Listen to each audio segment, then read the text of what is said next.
अस्सलाम वालेकुम बच्चों, कैसे हो आप सभी लोग। मेरा नाम फैजान तनवीर है। आज की इस क्लास के अंदर हम बात करने वाले हैं अपने 10th क्लास की केमिस्ट्री के चैप्टर नंबर 8 जो कि आपका फाइनल चैप्टर है, जिसका नाम है हमारे पास केमिकल इंडस्ट्रीज। इस चैप्टर को हम वन शॉट के अंदर पूरा कवर करेंगे आज के इस वीडियो के अंदर। और जैसे ही हमारा ये चैप्टर कंप्लीट होगा, हमारी पूरी केमिस्ट्री की बुक जो है वो यहाँ पर कंप्लीट हो जाएगी। इससे पहले 7 चैप्टर जो है आपके रिकॉर्ड हो चुके हैं, अपलोड हो चुके हैं, और उसकी एक प्लेलिस्ट भी बना दी गई है ताकि आपको इन फ्यूचर जब भी चाहिए हो तो आप पूरी प्लेलिस्ट को वहां पर देख सको। और शेयर भी जब आपने किसी को करना है तो आपने पूरी प्लेलिस्ट को शेयर करना है। और जैसा कि मैं आपको दोबारा से रिवाइज करवा देता हूं, इसका मकसद क्या है, ठीक है। इसका मकसद है इस पूरे वन शॉट पूरी सीरीज का 10th क्लास की केमिस्ट्री की, कि आप लोग जल्द से जल्द अपना जो सिलेबस है वो कंप्लीट कर सको। आप में से बहुत सारे बच्चे होंगे जिन्होंने अभी सारी वीडियोस जो है, सारे लेक्चर्स नहीं लिए, तो अभी तक उनका सिलेबस कंप्लीट नहीं हुआ। देखो, हर दिन अगर आप 1.5 से 2 घंटे देते हो, ठीक है, और एक चैप्टर कंप्लीट करते हो, क्योंकि इस चैप्टर में हर वो चीज है जो कि आपको बोर्ड एग्जाम के अंदर चाहिए होगी। जैसे अगर पूरी बुक को मार्क करना है तो उसकी वीडियो मैंने एक अलग से बना के रखी हुई है जिसमें पूरी बुक की मार्किंग की हुई है। उसके बाद चैप्टर 1 2 3 4 5 6 7 चैप्टर्स आपके अपलोड हो चुके हैं। 8 वाला जो है वो अब आप अपने स्क्रीन पर देख रहे हो। सो अब आपका कोई भी ऐसा पॉइंट नहीं रहता कि आपका सिलेबस जल्दी कंप्लीट ना हो। देखो, जितनी आप बोर्ड के अंदर ज्यादा रिवीजन करते हो उतने मार्क्स आपके ज्यादा आते हैं, और ज्यादा मार्क्स तब आएंगे जब आप ज्यादा रिवीजन करोगे, और ज्यादा रिवीजन तब हो पाएगी जब आपका सिलेबस कंप्लीट होगा। बहुत सारे बच्चे इस टाइम स्कूल एकेडमी इनके इंतजार में बैठे होते हैं कि जब एकेडमी वाले हमें सिलेबस कंप्लीट करवाएंगे तब हम सिलेबस कंप्लीट करेंगे। ऐसा नहीं है। आपको अब क्योंकि यूट्यूब का टाइम है, डिजिटल रेवोल्यूशन का टाइम है, तो अब आपको अपना सिलेबस जो है वो घर बैठकर, ठीक है, आप यूट्यूब से चंद 1 से 2 घंटे के अंदर अगर आपका एक पूरा चैप्टर कंप्लीट हो जाता है ईच एंड एवरी डिटेल के साथ जो कि बोर्ड एग्जाम में चाहिए, तो इससे अच्छी बात क्या हो सकती है। तो हम स्टार्ट करने लगे हैं अपना चैप्टर नंबर 8, जिसका नाम है हमारे पास केमिकल इंडस्ट्रीज। अब इस चैप्टर के अंदर आप लोगों ने जो चीज देखनी होगी वो है कि व्हाई दिस चैप्टर, ठीक है। तो अभी तक हमने केमिस्ट्री के अंदर 9th क्लास के अंदर 10th क्लास के अंदर बहुत सारी चीजें जो है वो डिस्कस कर ली हैं, और वो सारी चीजें एक चीज के लिए कॉम्प्लीमेंट करती हैं, एक चीज के काम आती हैं, वो है कोई प्रोडक्ट बनाना। जैसे ये मेरे पास मार्कर है, इस मार्कर के अंदर बहुत सारी चीजें हैं, इसको बनाने के अंदर इस्तेमाल होती है, बहुत सारा रॉ मटेरियल यूज होता है। बट एक्चुअली मुझे क्या चीज चाहिए, मुझे चाहिए ये मार्कर, ठीक है। ये मार्कर जो है ये मुझे चाहिए, ठीक है। और ये कैसे बनता है, इस चीज को हम इस चैप्टर के अंदर जो है वो देखेंगे। आपने 9th क्लास के अंदर ब्रांचेस ऑफ केमिस्ट्री के अंदर ब्रांच पढ़ी थी इंडस्ट्रियल केमिस्ट्री, तो सेम ये वही है कि जिसके अंदर हम ये देखते हैं कि जितने भी कंपाउंड, जितने कंपोनेंट, जितने रॉ मटेरियल्स बड़े लेवल पर, कमर्शियल लेवल पर इस्तेमाल होते हैं कोई चीज मैन्युफैक्चर करने के लिए, कोई प्रोडक्ट बनाने के लिए, वो हम स्टडी करते हैं अपने इंडस्ट्रियल केमिस्ट्री के अंदर। सो अब हम देखते हैं कौन से ऐसी प्रोडक्ट्स हैं जो कि केमिकल इंडस्ट्रीज या मेजरली फैक्ट्रीज के अंदर, इंडस्ट्रीज के अंदर बनती हैं, जिसमें हम लोग जो इस चैप्टर के अंदर हमारा मेजर फोकस होने वाला है। तो हम बात करते हैं हमारे पास NaHCO3, ठीक है। NaHCO3 हमारे पास क्या बनता है, Na for sodium, HCO3 stands for bicarbonate. तो ये हमारे पास जो प्रोडक्ट बनती है इसका नाम क्या होता है, इसका नाम होता है सोडियम, और H की वजह से इसके साथ आ जाता है बाइकार्बोनेट, सोडियम बाइकार्बोनेट, ठीक है। ये होगी प्रोडक्ट हमारे पास। इसके अलावा हमारे पास होती है सिंपल सोडियम कार्बोनेट, NaCO3, ठीक है जी, सोडियम कार्बोनेट। तो ये कुछ ऐसी प्रोडक्ट्स हैं जो कि हमने इस चैप्टर के अंदर देखनी है कि ये किस तरह जो है वो बनाई जाती है फैक्ट्रीज के अंदर। इसके अलावा हम लोगों ने देखना है इसके अंदर कि यूरिया किस तरह से मैन्युफैक्चर किया जाता है, ठीक है, यूरिया के बारे में पढ़ना है इस चैप्टर के अंदर। इसके अलावा हम लोगों ने इस चैप्टर के अंदर मिनरल्स के बारे में पढ़ना है, यानी कि बहुत सारी चीजें हैं। बड़ी मजे का चैप्टर होने वाला है ये, ठीक है। मेरा one of the favourite chapter है ये वाला, क्योंकि इसके अंदर हम बड़ी चीजों को जो है वो रियल लाइफ में देखते हैं कि अच्छा जी रियल लाइफ में वो चीजें जो है वो किस तरह बनती हैं। तो बड़ा इंटरेस्टिंग चैप्टर होने वाला है इसको। तो हम देखते हैं कि सोडियम बाइकार्बोनेट, जिसको हम लोग बेकिंग सोडा बोलते हैं, फिर सोडियम कार्बोनेट जिसको हम वॉशिंग सोडा बोलते हैं, ये सारी चीजें जो है किस तरह फैक्ट्री के अंदर, इंडस्ट्री के अंदर मैन्युफैक्चर की जाती हैं, ये इस चैप्टर का मेन मोटिव होने वाला है। तो स्टार्ट करते हैं चैप्टर को, क्योंकि हम साथ साथ बुक से भी पढ़ते हैं, क्योंकि निशान हमने पहले लगाए हुए हैं, बट हमें देखने के बुक से एग्जैक्टली हमें क्या चीज याद करनी है, क्या चीज हमें कॉन्सेप्ट कहां से लेना है। कॉन्सेप्ट व्हाइट बोर्ड पे होता है, लेकिन जो मार्किंग होती है वो हमारी बुक के ऊपर होती है। तो साथ साथ आप लोगों ने अपनी बुक्स को भी ओपन रखना है। तो स्टार्ट करते हैं हम लोग। हमारे चैप्टर का नाम है डेट इज केमिकल इंडस्ट्रीज, ठीक है जी। केमिकल इंडस्ट्रीज वाला हमारा चैप्टर यहाँ पर आ गया, इसको हम आगे फर्दर ऑन देखते हैं। सो स्टार्टिंग के अंदर हमारे पास इंट्रोडक्शन है। अब इंट्रोडक्शन में भी मैं आपको वो चीज़ें बताऊंगा, आप लोग इस इंट्रोडक्शन को वैसे अलग से पढ़ सकते हैं, बट मैं आपको वो बताऊंगा जो कि आप लोगों ने के लिए इंपॉर्टेंट होने वाला है। तो हम यहाँ पे देखते हैं, देखो जी हमारे पास सबसे पहले तो ये बेकिंग सोडा, ठीक है, बेकिंग सोडा हो गया उसका फॉर्मूला। इसी तरह वॉशिंग सोडा, सोडियम कार्बोनेट, यहाँ पर आपने 2 लगाना है, ठीक है जी, 2 लगाना है। यहाँ पर थोड़ी सी मिस्टेक हुई। अच्छा जी, हमारा मेजरली क्या है, यहाँ से स्टार्ट करना, ठीक है। यहाँ पर बताया कि जब इंडिपेंडेंस था, अभी कुछ टाइम पहले ही इंडिपेंडेंस डे गुजरा है, ठीक है, इंडिया का भी और पाकिस्तान का भी। सो हमने ये देखना है कि स्टार्टिंग में जब इंडिपेंडेंस हुई तो उस टाइम पर कितने ओवरऑल इंडस्ट्रियल यूनिट्स थे और पाकिस्तान के हिस्से में कितने यूनिट्स आए। तो टोटल कितने हमारे पास यूनिट्स थे, 921 जो कि इंडिया के अंदर थे, और उसमें से 34 जो थे उसका शेयर मिला पाकिस्तान को, वो पाकिस्तान के हिस्से के अंदर आए, ठीक है। उसके अंदर मेजरली किस किस किस्म के केमिकल्स इंडस्ट्रीज थी, उसमें हमारे पास थी एम्यूनिशन बोलते हैं असला बनाने वाली फैक्ट्री। इसी तरह फर्टिलाइजर और बाकी सब्सटेंसेस जो कि डेली लाइफ में यूज होते हैं, ये इंडस्ट्रीज पाकिस्तान के हिस्से में। तो ये आपको एमसीक्यूज के अंदर पूछा जा सकता है। सो अब हम मेजरली अपना टॉपिक स्टार्ट करते हैं, डेट इज हमारा टॉपिक क्या है, हमारा टॉपिक है मिनरल्स का। मिनरल्स हैं, उसके बाद ओर्स हैं, तो इनको बारी बारी हम पढ़ना स्टार्ट करते हैं। सो सबसे पहले हमारे पास जो टॉपिक आता है डेट इज कॉल्ड मिनरल्स। अब मिनरल्स क्या चीज होती है, तो मैं आपको एक कहानी की तरह बताऊंगा ताकि आपको जो है कभी भूले ना। और इसके बाद अगला हमारा टॉपिक होगा, और दोनों एक जैसे होते हैं इसलिए मैं आपको इकट्ठे ही समझाऊंगा। सो मिनरल का मतलब ये होता है हर वो चीज जो कि जमीन के अंदर से निकलती है, ठीक है। जिस तरह हमारा लोहा हो गया, कॉपर हो गया, गोल्ड हो गया, सिल्वर हो गया, जितनी चीजें जमीन के नीचे से निकलती हैं। इसके अलावा हमारे पास कोयला, गैस, पेट्रोलियम, जो जो चीजें जमीन के अंदर से आती हैं, ठीक है, हम लोग कहते हैं कि ये हमारी जो है ये अर्थ की क्रस्ट है। ये हमारे पास क्या है, ये हमारे पास क्रस्ट है अर्थ की। जो चीज़ें यहाँ पे ज़मीन के नीचे यहाँ पर पड़ी हुई हैं, ठीक है, जो जो मिनरल्स यहाँ पे ज़मीन के नीचे पड़े हुए हैं, ठीक है, ये मिनरल्स जब हम बाहर निकालते हैं, ठीक है जी, तो ये कहलाते हैं मिनरल्स, ठीक है। मिनरल्स क्या होते हैं, मिनरल्स वो चीजें जो कि जमीन के नीचे मौजूद होती हैं, जिसको उर्दू में मादनियात कहा जाता है, वो होते हैं हमारे पास मिनरल्स, ठीक है जी। सो मिनरल्स को भी हम डिस्कस करते हैं मजीद। तो मिनरल्स क्या होते हैं, जो कि जमीन के क्रस्ट के नीचे से निकाले जाते हैं, और ये सॉलिड, लिक्विड, गैस सब कुछ हो सकता है। तो मिनरल्स को अगर मैंने लिखना हो तो मैं कहूँगा, ठीक है जी, वो सब्सटेंसेस, ठीक है जी, वो substances found in the earth crust, ठीक है जी, जो जमीन की सरफेस के नीचे होते हैं वो क्या कहलाते हैं, वो कहलाते हैं मिनरल्स। अब ओर्स क्या होता है, मिनरल्स के एग्जांपल में हम लोगों ने बोला जैसे गोल्ड हो गया, इसके अलावा आयरन हो गया, इसके अलावा पेट्रोलियम हो गया, इसके अलावा कोई बहुत सारी चीज़ें जो हैं वो हमारे पास जो जो ज़मीन से निकलती हैं वो कहलाती हैं मिनरल्स। ओर्स क्या होता है, ओर्स और मिनरल्स में बड़ा ही थोड़ा सा फर्क है। जैसे मैंने मिनरल में आपको बताया कि मिनरल में हमारे पास यहाँ पर पेट्रोलियम भी आ रहा है, ठीक है, मिनरल में क्या चीज आ रही है, पेट्रोलियम।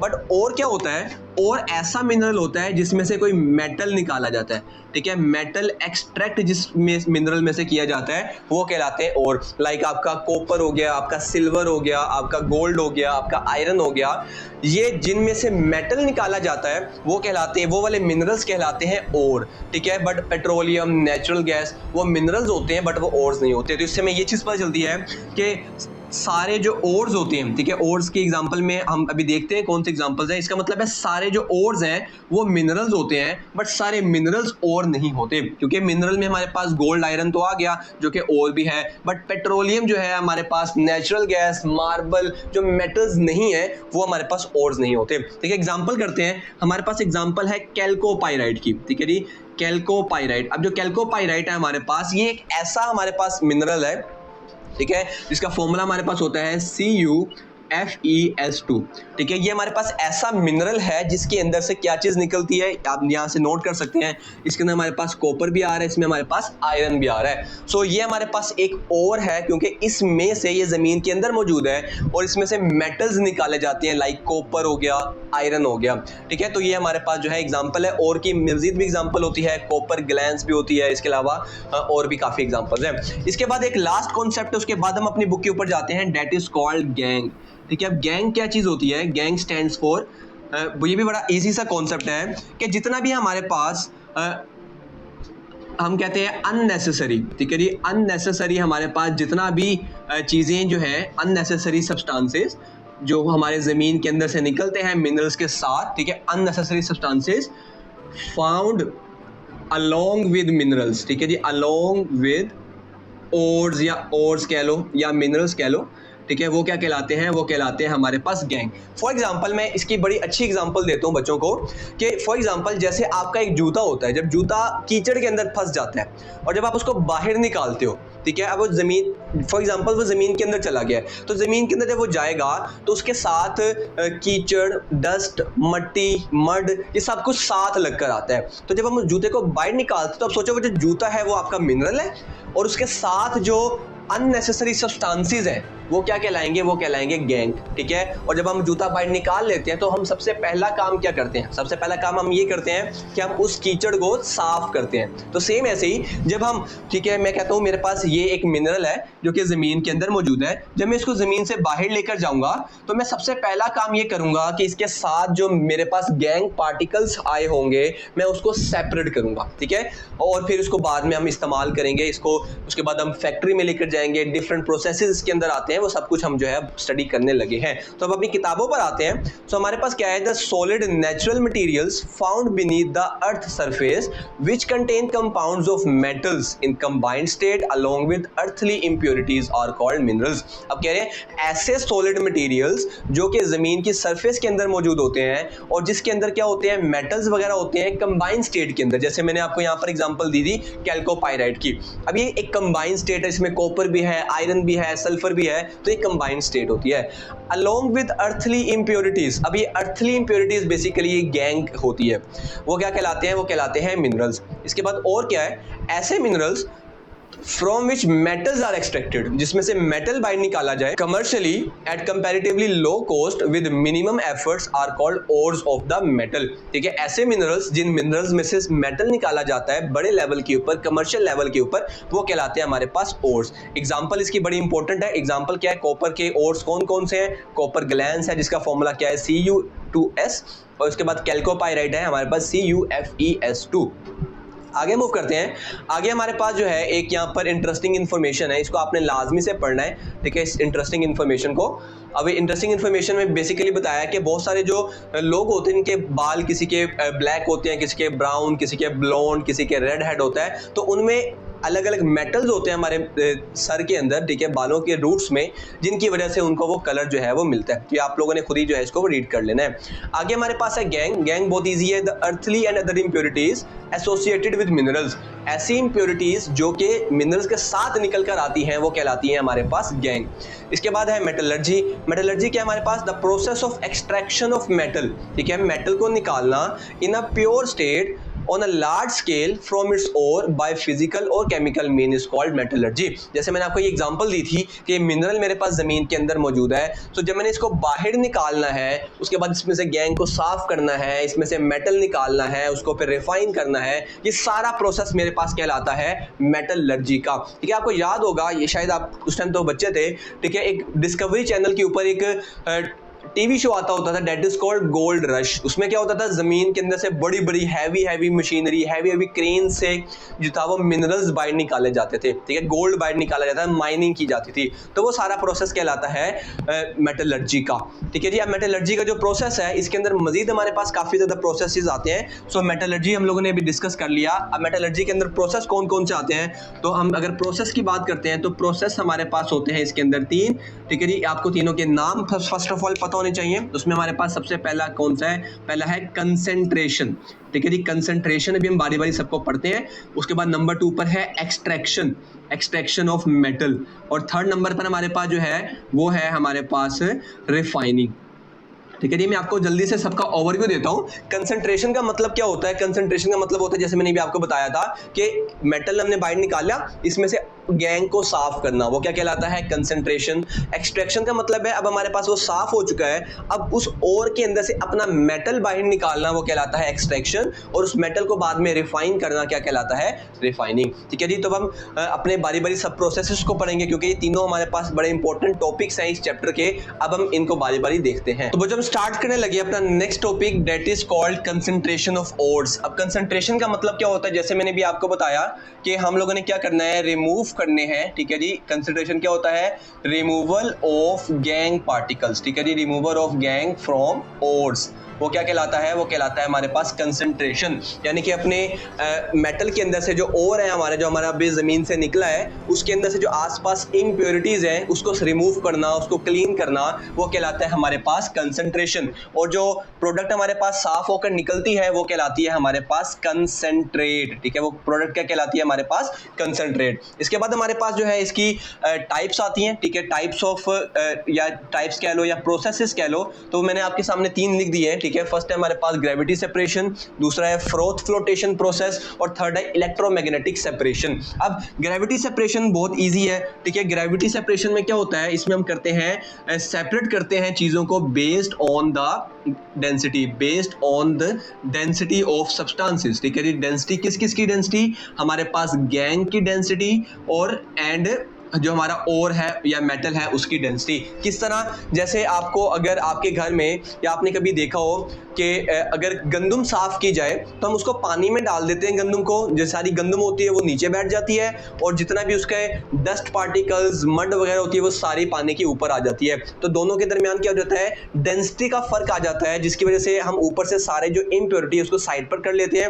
नीचे हमारे पास जो हमारी गंदम है वो साफ होकर रेडी हो जाती है। तो यही काम ग्रेविटी सेपरेशन के अंदर भी होता है। यानी कि इसके अंदर अगर हम इसकी डायग्राम ड्रॉ करें तो इसकी डायग्राम कुछ इस तरह ड्रॉ होती है कि हमारे पास एक कंटेनर है, ठीक है जी। इस कंटेनर के अंदर हमने क्या किया, इस कंटेनर में हमने डाल दिया वाटर, ठीक है। इस कंटेनर में क्या पड़ा हुआ है, इस कंटेनर में पड़ा हुआ है सारा वाटर। अब इसके अंदर हम क्या करते हैं, जब हम अपना ये जो हमारे पास और होता है जिसके अंदर डस्ट पार्टिकल्स भी होते हैं, गैंग भी शामिल होती है, साथ मेटल भी होता है, जब हम उसको इसके अंदर डाल देते हैं, सो अब फॉर एग्जाम्पल वो ये यहाँ पर जो है इकट्ठे हो गए, ठीक है, ऐसे ही है। सो अब क्या होगा, अब जितना भी हमारे पास इम्प्योरिटी होगी वो इम्प्योरिटी सारी जो है वो यहाँ पर जमा होना स्टार्ट हो जाएगी, सारी हमारे पास क्या जमा हो जाएगी, इम्प्योरिटी, और जितने मेटल्स होंगे वो सारे नीचे की तरफ बैठ जाएंगे, ठीक है। क्योंकि मेटल्स की डेंसिटी हमेशा वाटर से क्या होती है, ज्यादा होती है, जबकि जो डस्ट पार्टिकल्स गैंग होती है उसकी डेंसिटी वाटर से कम होती है, तो वो पानी के ऊपर आ जाएगी और मेटल सारे पानी के नीचे चले जाएंगे। फिर हम इसको साइड पर यहाँ से साफ कर लेंगे, ठीक है। तो ये हमारा और जो है वो क्या हो जाएगा, वो कंसंट्रेट हो जाएगा, उसमें से गैंग पार्टिकल जो है सेपरेट हो जाएंगे।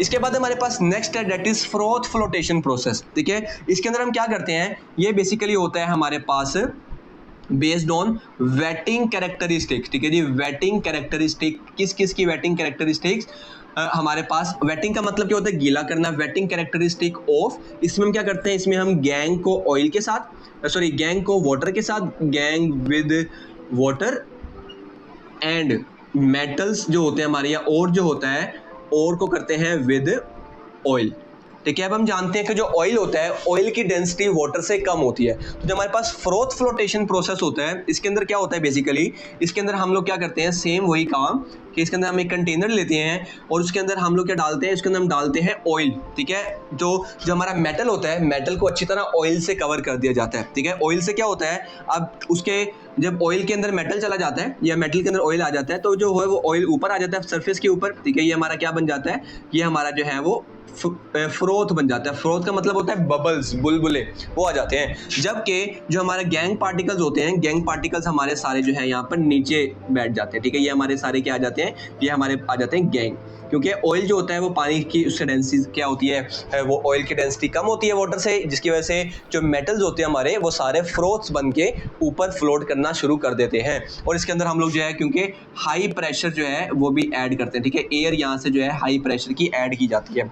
तो ये हमारे पास है फ्रोथ फ्लोटेशन। यहाँ पर एक छोटा सा एमसीक्यूज भी आता है कि कौन सा ऑयल यूज किया जाता है गैंग या मेटल्स को वेट करने के लिए। तो वो जो ऑयल होता है उसका नाम है हमारे पास पाइन ऑयल, ठीक है जी। कौन सा ऑयल यूज किया जाता है, ऑयल यूज किया जाता है पाइन ऑयल। अभी हम इसको बुक से भी देखेंगे।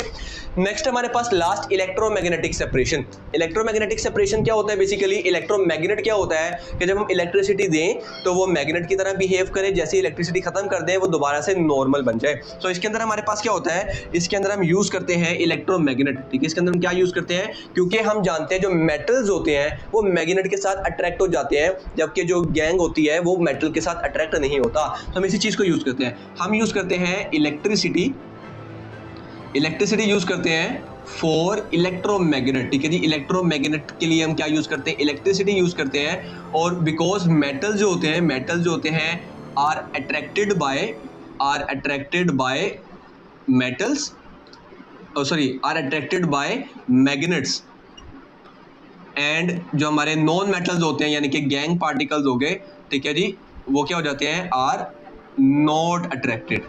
तो हम इसका यूज करते हैं, ठीक है। अब कैसे यूज करते हैं, बहुत ही सिंपल है इसका भी। हम क्या करते हैं, हमारे पास यहाँ पर एक रोलर्स होते हैं, ठीक है जी, हम ये हमारे पास रोलर्स होते हैं, ठीक है, समझो ये क्या है, हमारे पास ये रोलर्स हैं, और इसके ऊपर एक हमारे पास बेल्ट होती है, ठीक है, ये हमारे पास एक बेल्ट होती है, इसके ऊपर हम डालते हैं अपना सारा जो भी हमारा क्रश और है वो इसके ऊपर आता है। अब जो मेटल्स होते हैं, बिकॉज अब जैसे हम इसको ऑन करते हैं तो हमारी ये जो बेल्ट है ये मैग्नेटिक हो जाती है। उससे होता क्या है, अब जब ये सारे ओर्स यहाँ से नीचे की तरफ आएंगे, यहाँ पर हमने एक बास्केट रखी हुई है, ठीक है, यहाँ पे बेसिकली 2 बास्केट्स हैं हमारे पास। तो जो हमारे पास और होगा, ठीक है, और जो है वो इस मैग्नेट के साथ चिपका रहेगा, बल्कि जो गैंग पार्टिकल्स होंगे वो क्या हो जाएंगे, यहाँ से नीचे इधर आके यहाँ पे सारे गैंग जो है वो जमा हो जाएगी। और क्योंकि हमारे पास जो मेटल्स है वो उस मैग्नेटिक रोलर के ऊपर चिपके रहेंगे, जिसकी वजह से वो सेपरेट नहीं होंगे, और जो हमारे ओर है वो जाके बाद में इसके अंदर जो है वो गिर जाएंगे। जब हम इलेक्ट्रोमैग्नेट को ऑफ कर देंगे, जब हमारा सारा गैंग के पार्टिकल्स साइड पर कलेक्ट हो जाएंगे, जो बाकी हमारा साफ और बचेगा वो और हमारा जो है इसके अंदर गिर जाएगा। हम बाद में इलेक्ट्रोमैग्नेट का ऑफ कर देंगे, सो ये सारा हम लोग इसको सेपरेट कर लेंगे। तो ये हमारे पास थे टोटल 3 प्रोसेसेस किसके, कंसंट्रेशन ऑफ ओर के, ठीक है। उम्मीद करता हूँ आपको ये समझ आए होंगे। अब हम इसको जो है बेसिकली पढ़ते हैं। अच्छा, यहाँ पे एक बच्चों का क्वेश्चन है कि भैया क्या शॉर्ट नोट्स कैसे बनाते हैं। तो बेसिकली ये शॉर्ट नोट्स ही तो है, ठीक है, ये वही नोट्स हैं जो कि मैं कहता हूँ, अच्छा ये होते हैं शॉर्ट नोट। जैसे मैंने कुछ पॉइंट्स लिख दिए, ये पॉइंट्स पढ़ेंगे तो मैं वो टॉपिक क्लियर हो जाएगा, वो कॉन्सेप्ट क्लियर हो जाएगा। तो ये होते हैं बेसिकली शॉर्ट नोट्स। अब हम इसको जरा एक बार बुक से देख लेते हैं। सो यहाँ पर हम देखते हैं, सबसे पहले हमारे पास कंसंट्रेशन की डेफिनेशन है, the process of removal of gangue from ore is known as concentration. और जो प्योरीफाइड और जो प्योर होके निकल जाता है वो क्या कहलाता है, कंसंट्रेट कहलाता है। इसका पहला प्रोसेस क्या है, gravity separation. Gravity separation based on difference in densities of metallic ore and gangue particles. Gangue particles और मेटल्स की जो डेंसिटीज होती हैं उनके डिफरेंस की वजह से ये ग्रेविटी सेपरेशन कहलाता है। इसकी वर्किंग क्या है, इस प्रोसेस में क्या होता है, हैवी मेटल जो है वो नीचे बैठ जाता है जब उसको पानी में डाला जाता है, जबकि जो लाइटर पार्टिकल्स है वो क्या होते हैं, सरफेस के ऊपर आ जाते हैं, उसको बाद में साफ कर लिया जाता है। ये आपके साथ इसकी जो डायग्राम है ये बनानी है। देखो जी, वाटर और गैंग ऊपर आ गए हैं, जबकि और हमारा क्या हो चुका है, नीचे बैठ चुका है। नेक्स्ट है हमारे पास that is froth flotation process. Froth flotation process क्या है, is based on wetting characteristic of ore and gangue particles with oil and water. ठीक है जी, गैंग पार्टिकल्स को हम वाटर से, जबकि और पार्टिकल को ऑयल से हम लोग जो है वेट करते हैं। इस प्रोसेस के अंदर क्या होता है, the ore particles are preferentially wetted by oil and gang particles by water। Metal जो हमारा होता है, ऑयल और होता है, उसको ऑयल के साथ वेट करते हैं, जबकि गैंग पार्टिकल्स को वाटर के साथ करते हैं। जो होल मिक्सचर है उसको कंप्रेस एयर में से गुजारा जाता है। एजिटेट का मतलब होता है गुजारना हाई प्रेशर के साथ। उससे क्या होता है, जो ऑयल होता है, और वाला ऑयल होता है, वो क्या होता है, लाइटर होता है, तो वो सरफेस के ऊपर आ जाता है फ्रोथ बन के। फ्रोथ का मतलब क्या होता है, बबल्स बन जाते हैं। एंड कैन बी स्किम्ड, उसको बाद में साइड पर कर लिया जाता है। उसके बाद आपने डायग्राम बनानी है, देख रहे हैं यहाँ पे ये ऑयल के फ्रोथ बन चुके हैं और ये साइड पर हमने सेपरेट कर लिए, जबकि गैंग पार्टिकल जो है ये नीचे बैठ चुके हैं। लास्ट है हमारे पास that is electromagnetic separation. Electromagnetic separation is based on the separation of magnetic ores from non-magnetic impurities by the mean of electromagnet और magnetic separator। क्योंकि और जो होता है वो मेटल है और मेटल मैग्नेट के साथ अट्रैक्ट होता है, जबकि नॉन मेटल गैंग है वो मैग्नेट के साथ अट्रैक्ट नहीं होता। इसकी वर्किंग क्या है जी, द पाउडर और जो है उसको ऊपर से लेदर बेल्ट में डाला जाता है, ऊपर से 2 रोलर्स होते हैं, उसमें से एक मैग्नेटिक होता है। जो नॉन मैग्नेटिक और होती है यानी कि गैंग होती है, वो क्या होती है, वो पहले ही फॉल हो जाती है, गिर जाती है। जो मैग्नेटिक और है वो उस अट्रैक्ट रहती है उसके साथ और बाद में जो है वो गिरती है। जैसे यहाँ से ये और डाला, यहाँ से ये रोलर जो है घूम रहा है, ये क्योंकि इलेक्ट्रोमैग्नेट है तो यहाँ पे जो और होगी वो चिपकी रहेगी, जबकि जो गैंग पार्टिकल्स होंगे वो पहले नीचे आ जाएंगे, गैंग नीचे आ जाएगी, और बाद में जो और है वो यहाँ से जो है वो नेक्स्ट वाले के अंदर जो है गिर जाएगी। तो दोनों देखो सेपरेट यहाँ पर हो गए। तो ये थी हमारे पास कंसंट्रेशन ऑफ ओर। उम्मीद करता हूँ ये वाला पॉइंट आपको समझ आया होगा। तो बच्चों हम स्टार्ट करने लगे अपना topic that is called extraction of metal. अब जैसे हमने देखा था कि जो हमने ओर थी उसको हमने क्लीन कर लिया था, साफ कर लिया था, उसको हम बोलते थे कंसंट्रेटेड ओर। अब उस कंसंट्रेटेड ओर के अंदर से अब हमें निकालना है मेटल अपना, तो इस प्रोसेस को बोलते हैं एक्सट्रैक्शन ऑफ मेटल। यानी कि इसमें हम क्या करते हैं, इसमें हम एक्सट्रैक्ट करते हैं मेटल को, ठीक है, एक्सट्रैक्ट करते हैं किसको, मेटल को, किसके अंदर से, फ्रॉम कंसंट्रेटेड ओर, ठीक है, फ्रॉम कंसंट्रेटेड ओर। तो ये हमारे पास कहलाता है कंसंट्रेशन ऑफ मेटल का पॉइंट। अब इसके भी मजीद प्रोसेसेस होते हैं, ठीक है जी। इसके भी हमारे पास टोटल कितने प्रोसेस होते हैं? इसके हमारे पास टोटल होते हैं 3 प्रोसेस, ठीक है जी। कौन कौन से प्रोसेस? पहला है हमारे पास दैट इज कॉल्ड रोस्टिंग, ठीक है जी, रोस्टिंग का प्रोसेस है। सेकेंड है हमारे पास इसके अंदर that is called smelting, smelting का प्रोसेस। और लास्ट है हमारे पास इसका third point that is called bessemerisation. अब बेसमराइजेशन, अब इसके अंदर मैं भी आपको बताता हूँ कि कौन सा शॉर्ट है कौन सा लॉन्ग है, और ये बड़ा इंपॉर्टेंट टॉपिक है तो इसको आपने बहुत अच्छी तरह समझना है। तो हम स्टार्ट करने लगे अपना सबसे पहला point that is called roasting. अब रोस्टिंग को हम यहीं से स्टार्ट कर देते हैं, ठीक है। तो हमारा पहला जो पॉइंट है that is called over roasting. अब रोस्टिंग का प्रोसेस क्या होता है? बेसिकली रोस्टिंग का मतलब होता है कि जो हमारे पास कंसंट्रेटेड ओर आया उसको बहुत ज्यादा गर्म करना है in the excess of air और हाई टेम्परेचर। यानी कि इसके हम क्या अंदर क्या करेंगे, इसमें हम करेंगे अपना हीट करेंगे, ठीक है, हीट करेंगे अपने ओर को, ठीक है, विद हाई टेम्परेचर, ठीक है जी। हमारा टेम्परेचर क्या रहेगा? टेम्परेचर हमारा ज्यादा रहेगा विद एक्सेस ऑफ एयर, ठीक है। काफी ज्यादा जो एयर है, एक्सेस ऑफ एयर जो है यहाँ पर होनी चाहिए, ठीक है जी। इसकी एग्जांपल भी हम देखते हैं। तो इसकी एग्जांपल में बेसिकली हम क्या करने लगे हैं, हमारे पास कॉपर पाइराइड एक हमने देखा था और था हमारे पास कॉपर पाइराइड, जिसको हम कैल्कोपाइराइड भी बोलते हैं। फॉर्मूला आपने उसका याद करना है। उसका फॉर्मूला क्या होता है हमारे पास, आपको माइंड में होना चाहिए, CuFeS2, ठीक है जी। इसको हम बहुत ज्यादा जब गर्म करते हैं तो इसके अंदर से हमारे पास जो प्रोडक्ट निकलती है हम उसको देखते हैं। तो जब हम इसको बहुत ज्यादा हीट करते हैं हाई टेम्परेचर में एयर की मौजूदगी में, तो इसके अंदर से हमारे पास जो है 2 सॉल्यूशन निकलते हैं that is called cuprous sulphide solution, plus हमारे पास निकलता है फेरस सल्फाइड का सॉल्यूशन। यहाँ पे मतलब हमारे पास मिक्सचर जो है ये बनकर यहाँ पर निकलता है। इसकी हम अभी रिएक्शन देखते हैं इसका। तो इसका रिएक्शन भी हमारे पास काफ़ी सिंपल सा रिएक्शन है। लाइक यहीं पर हम कर देते हैं। क्या है हमारे पास कॉपर FeS2 है, ठीक है। जब ये ऑक्सीजन के साथ रिएक्शन करेगा, क्योंकि ऑक्सीजन हमारे पास एयर में मौजूद होती है, तो क्या बनाते हैं ये बनाते हैं हमारे पास Cu2S plus FeS plus sulphur dioxide gas, ठीक है जी। तो ये हमारे पास जो है बन रही होती है। इसको बैलेंस आप लोगों ने कर लेना खुद ही। यहाँ पर हमारे पास 2 आएगा और यहाँ भी हमारे पास क्या आएगा 2, ठीक है। बैलेंसिंग इसके अंदर इतनी मैटर नहीं करती है। इसके अंदर हमारे पास जो प्रोडक्ट्स निकली हैं ये हमें बेसिकली देखनी होती है कि क्या प्रोडक्ट्स हमारे पास यहाँ पर निकली हैं। तो नेक्स्ट हम अपने सेकंड पॉइंट पर मूव करते हैं जो कि है हमारे पास स्मेल्टिंग का प्रोसेस, ठीक है। नेक्स्ट पॉइंट हमारे पास कौन सा है? नेक्स्ट है हमारे पास स्मेल्टिंग।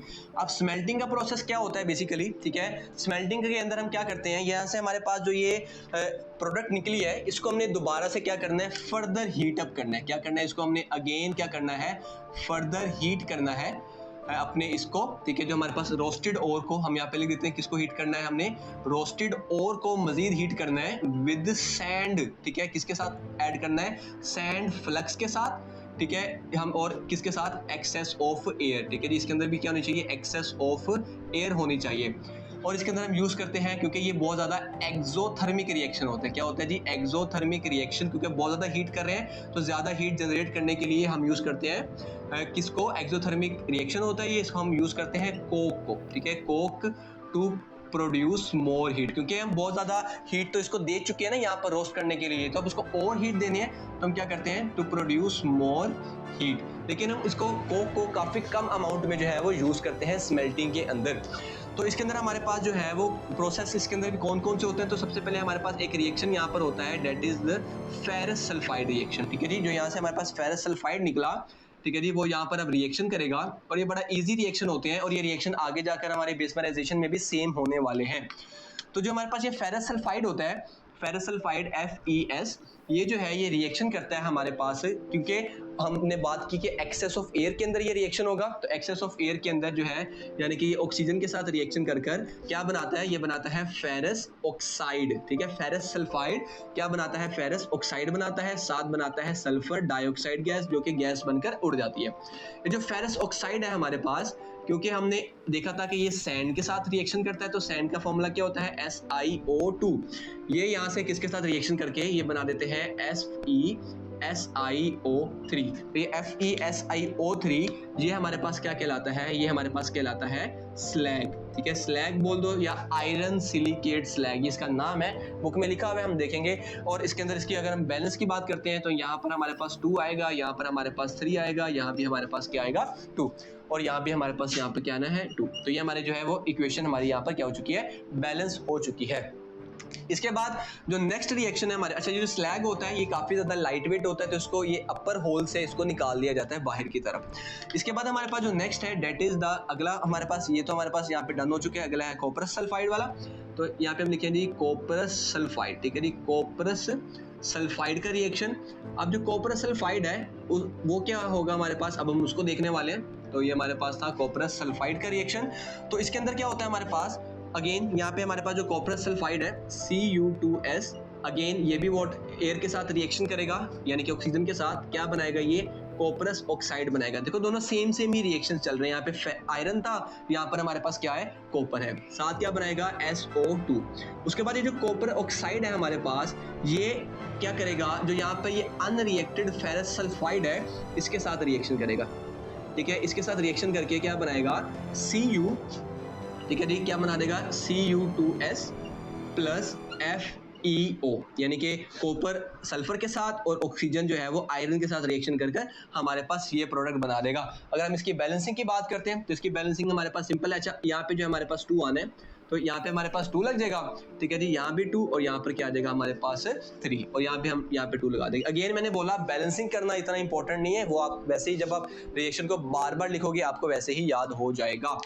तो यहाँ पे हमारे पास जो है ये स्मेल्टिंग का प्रोसेस था। अब यहाँ पे हमारे पास जो सोल्यूशन बनता है ना, वो बनता है हमारे पास Cu2S और Cu2S हो गया और साथ FeS, ठीक है। इस सोल्यूशन को हम बोलते हैं मैट। क्या बोलते हैं इसको, हम बोलते हैं मैट। और इसके अंदर हमारे पास कॉपर कितने परसेंट होता है, इसके अंदर हमारे पास कॉपर बचता है, डेट इज 45%, ठीक है जी, 45% हमारे पास यहाँ पर जो कॉपर है वो यहाँ से निकल आता है। और इसके बाद जो ये प्रोडक्ट बनी है, ये प्रोडक्ट आगे शिप होगी, आगे जाएगी बेसमराइजेशन के अंदर, और वहां से ये जो 45% कॉपर है ये मजीद कॉपर जनरेट करके हमें देगी। तो नेक्स्ट टॉपिक है हमारे पास बेसमराइजेशन का। मैंने क्योंकि ये साथ ही लिखा रहने दिया, बिकॉज हम यहाँ पे लिखेंगे क्योंकि काफी ज्यादा चीजें स्मेल्टिंग की सेम है बेसमराइजेशन के अंदर भी।